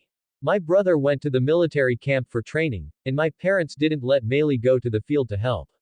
That's why Mei Li wanted to come and play with Yuna. What about the other children in your village? They are all older than Mei Li, and they don't want to play with Mei Li. My brother used to play with me. Now Yuna is the only one who is willing to play with Mei Li. Hearing Mei Li's words, Reagan felt a little distressed about this little girl, and he was hesitating whether to let her in, but without the permission of the young master, he should not allow anyone to enter the Viscount mansion casually. But then again, she was a guest that the young master invited home yesterday, so it is reasonable to invite her in. When Reagan was struggling, Mei Li suddenly asked, "Grandpa, what are you doing in the Viscount mansion?" Hearing this, Reagan involuntarily raised his chest. "I'm the housekeeper of the Viscount mansion." Housekeeper. Mei Li tilted her head. "What's that for?" Reagan gritted his teeth, thinking about how to explain, and finally said, "It's amazing anyway. I recruited Yuna." Really? Turtle. Mei Li's eyes suddenly lit up. That's really amazing. Hearing other people compliment him so directly, Reagan couldn't help but feel happy in his heart. No one can make him show off like this on weekdays, and children's compliments are heartfelt and not adulterated, which makes him even more excited. Happy. That's not right. Reagan was so proud that he almost didn't hold his head up. Being the steward of the Griffin family was the proudest thing in his life. Mei Li jumped in front of Reagan to attract his attention. She stretched out her two small hands and pointed at her with her index fingers. "Grandpa Butler. Look at Mei Li, can Mei Li be a maid in the Viscount's house?" When she said this, Mei Li's eyes were full of hope, and her big eyes stared straight at Reagan. This. Reagan was stuck for a while. At the beginning, he did have a prejudice against the mud-legged Mei Li, but in the process of chatting again, that little prejudice gradually disappeared. Although Claire's usual behavior had an impact on him, Melly's performance really didn't make Reagan feel any resentment. After all, who would hate a cute little girl? Mei Li pursed her lips and said, "Mary said before that she wanted to apply for a maid, but my brother said that I was too young to be a maid. Since you are in charge of recruiting maids, see if Mei Li can become a Viscount mansion maid." Reagan stroked his white beard and thought for a while. Anyway, it was just one sentence that could make this little girl happy, so why not do it? So he said, "Of course, I think you will become an excellent maid in the future when you grow up." Okay. Mei Li jumped up happily. Reagan looked at him and smiled involuntarily. The kid didn't seem to be that annoying. "No, here's a candy." Mei Li excitedly took out a Skittles from her arms and stuffed it into Reagan's hand, with a bit of reluctance on her face. This was originally taken by Mei Li for Mom to eat yesterday, but Mom said she didn't like it and let Mary eat it herself. "Then why did you give it to me?" Reagan looked at the Skittles in his hand in a daze. "I wanted to eat it originally, but I thought that Yuna had never tasted it, so I wanted to bring it to her to try, but Mei Li couldn't get in, and Yuna couldn't get out. Just now, the housekeeper's grandfather told me again. Can become a maid, so Mei Li will reward you with this candy." Reward. Reagan repeated. He hadn't heard anyone say these two words to him for a long time. "Yes, every time I'm very good, my mother will buy brown sugar as a reward for Mei Li. Now Mei Li is also a candy person, so I'll reward you, Grandpa the housekeeper." Seeing such an innocent little girl, Reagan couldn't help clenching the hand that held the Skittles, and a smile appeared on his face again. Mei Li looked up at the sky. The sun hadn't come out yet, but the sky was already bright, and then she patted her dirty clothes. "What are you doing?" Reagan asked. "Mei Li is going back." Mei Li replied as she sorted out her clothes. "Aren't you waiting?" Reagan was inexplicably anxious. Mary looked up at Reagan suspiciously, as if she was looking at an idiot. "Didn't you say that Yuna won't come out and play with Mei Li for how long Mei Li has been waiting here?" I've given you all the candy, so Meili will of course go back, or my mother will poke me in the head when she can't find me. Thissa. After Meili finished arranging her clothes, she turned her head and walked away. Wait a minute. Reagan suddenly reached out and called out to Meili. Huh. Meili turned around suspiciously. I only have that candy. No, do you want to go in? Regan pointed to the Viscount's mansion. Meili's eyes were shining at the moment. Can I go in? Well, come and experience being a maid in advance. Little maid. The same can be said, but there is no salary, but 3 meals can be provided. Okay. Thank you, Grandpa Steward. My name is Regan. Thank you, Grandpa Regan. Regan raised his face again, as if facing the maids, and walked into the Viscount mansion first. Don't be stunned, come in. Yeah. Meili followed behind, waving her hands excitedly. And Regan, who was walking in front, showed a happy smile from an angle that Meili couldn't see. If he had a granddaughter, it would probably be this big. Chapter 20. Breakthrough. Claire reached out and rubbed Meili's little head. Why are you working here? Grandpa Regan said that Meili could be a little maid and then feed me. Meili said seriously. Claire looked back at Regan again. Regan, who has always been mature and stable, seemed a little flustered at this time. Master, can you let her work in the Viscount's mansion?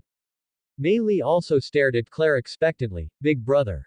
Claire couldn't help laughing and laughing. You think I'm so impersonal? It's not bad for this meal, and Meili doesn't have to work. Come and play whenever you want. No way. Meili shook her head like a rattle. Mom said that you can't accept favors from others for no reason. Meili can support herself. Big brother, look at how clean my ground is. Okay. Claire pursed her lips and whispered to Regan, let her do less work, just what she wants. Regan nodded repeatedly. That. Meili raised her little fleshy hand again. What's the matter? Mary is done with her work, can you go and play with Yuna? Of course you can. Claire asked, have you come here to tell your parents? Not yet. Meili's voice was like a mosquito. Regan, please go and tell her parents that she is here so they don't worry. Then call the night captain Hunter by the way. Claire doesn't plan to go to the barracks in person, so let Hunter come directly. After all, he is also a Viscount, so it is normal for his subordinates to come over. As ordered. Regan leaned his right hand against his heart and bowed slightly. After Regan left, Claire touched Meili's little head. Let's go and play with Yuna. But Meili's work isn't finished yet. Meili grabbed the rag and looked at the unfinished floor. It's all right, just come back and clean it up after playing. Claire is not some capitalist who exploits child labor. Meili was still a little hesitant, and Claire said again, don't worry, I will help you hide from Regan, go and play. No way. Meili made up her mind and shook her head. Meili can go play after her work. She didn't want to betray Grandpa Regan's trust. She finally entered the Viscount mansion as a maid, so she couldn't leave anything behind. Bad impression. Claire was a little surprised, but she didn't force it. Then come on, you can go to Yuna after cleaning this place. Okay. Meili cheered for herself. Hunter was a little puzzled on the way on the horseback. He didn't understand why he was called by the Lord while he was training. However, Hunter immediately handed over the training task to the 3 apprentice knights, and then rushed over without stopping. Entering the living room, I saw a little girl poking her and kicking her legs as she was mopping the floor. After a closer look, she realized that it was Crane's younger sister, who visited the barracks with the Lord yesterday. Are you here to find Big Brother? Meili asked with wide eyes. Yes, Lord called me here. Big Brother is in the conference room. Thank you. Hunter replied. Just as he was about to move forward, he was stopped by Meili again. Can you walk over on tiptoe? That place was cleaned by Meili with great difficulty. Meili pleaded. Hunter glanced at the shiny dry floor and scratched his head. He simply took off his shoes and walked over. And Meili on the side was also relieved. If the other party stepped on it directly, then she would have to wipe it again, and she didn't know when she would be able to find Yuna to play with. Going to the door of the conference room, Hunter nervously sorted out his clothes. After finishing, he reached out and knocked on the door. Dong dong dong. Come in. Claire's voice came from inside. Hunter carefully opened the door of the conference room, and when he entered, he saw Claire sitting in the main seat. Today's Lord seems to be a little different from yesterday's. It seems to give people a more profound and unfathomable feeling. Hunter didn't know that Claire had been promoted to the level of an intermediate mage. Your lord, Guyan. Hunter gave a rigorous knightly salute. Sit down. Claire pointed to the chair next to her. Hunter hurriedly sat over with joy in his heart. He was able to take the seat. It seemed that he still had some weight in the Lord's heart. Claire didn't beat around the bush either, and pushed the book directly in front of Hunter. Hunter glanced at the book, and saw the name on the book, doing Qi breathing movement method. This is. Hunter had a vague guess in his heart. This is what I researched yesterday, let's see if it's useful. Claire attributed the source of the exercise to himself, otherwise there is no way to explain that this book was taken from, and all kinds of strange things in the future there will only be more, simply create an image of himself as an omnipotent genius. Hunter reached out and took the book, thinking about what to say later, so as not to embarrass the Lord. After all, fighting Qi has been thoroughly researched since its appearance. Even a swordsman-level figure may not be able to make any groundbreaking suggestions, let alone a lord who has never practiced fighting Qi. However, as the Lord's loyal dog, even if the asterisk is written, he has to find a way to boast about it. With this idea in mind, Hunter opened the cover of the book. The texture of the cover was very good, and it felt good to rub his fingers on it. Hunter, who was only going to browse it for a while, quickly turned to 3 or 4 pages, and suddenly his body trembled, as if he was shocked by something, and he turned the book to the first page and watched it carefully. Up. The more he read, the more shocked Hunter was, and his breathing became audible. This is simply a brand new road. In the past, cultivating Do Qi requires constantly squeezing one's own potential. When the limit is reached, it can be awakened by combining Do Qi cultivation method. But this book seems to be another way, first to feel the meager Do Qi in one's body, and then guide it to gradually nurture Do Qi according to the method taught above, and after practicing Do Qi, you can still follow the above instructions. The vindictive trajectory continues to run. Yu reading www.Yequan.com constantly expands his own vindictive capacity, and can also recover the vindictiveness in the body faster. This is the most magical place. Even without desperate training, you can increase your grudge and increase your physique. And this kind of fighting Qi movement method is completely absent in Hunter's cognition. Unknowingly, Hunter immersed himself in the cultivation method described in the book, and even started to guide his fighting Qi inside his body without anyone else. Claire picked up the drink on the table and took a sip. It seemed that the basic exercises he had traded were very useful. Hunter couldn't help but practice on the spot. But he didn't mind either. When he saw the spiritual power practice method last night, he was in almost the same state as the other party. As Hunter practiced according to the above cultivation method, his body gradually exuded an amazing breath. The fewer pages on the book, the more amazing the breath on his body. Finally, even the drinks that Claire put on the table they were shaking slightly, and ripples appeared on the water. After reading the last page, Hunter also closed his eyes and began to try to run the vindictive energy in his body for a week. 1 week, 2 weeks, 3 weeks. The momentum on Hunter's body became more and more vigorous, and finally his eyes suddenly opened, and the grudge on his body burst out like a storm crashing on the shore. Claire's eyes flickered slightly, her body still lying on the sofa without too much movement. She just waved her hand gently. A transparent windshield blocked in front of him, keeping all the debris out. Hunter looked at his body incredulously, feeling the breath in his body, and his tone was full of excitement. I broke through to the Silver Knight. Thank you for watching. Continue exploring the fascinating world of Chinese novels with us. Hit that subscribe button on Chinese Novel Audiobook to stay updated with our latest stories, and never miss out on a great listen.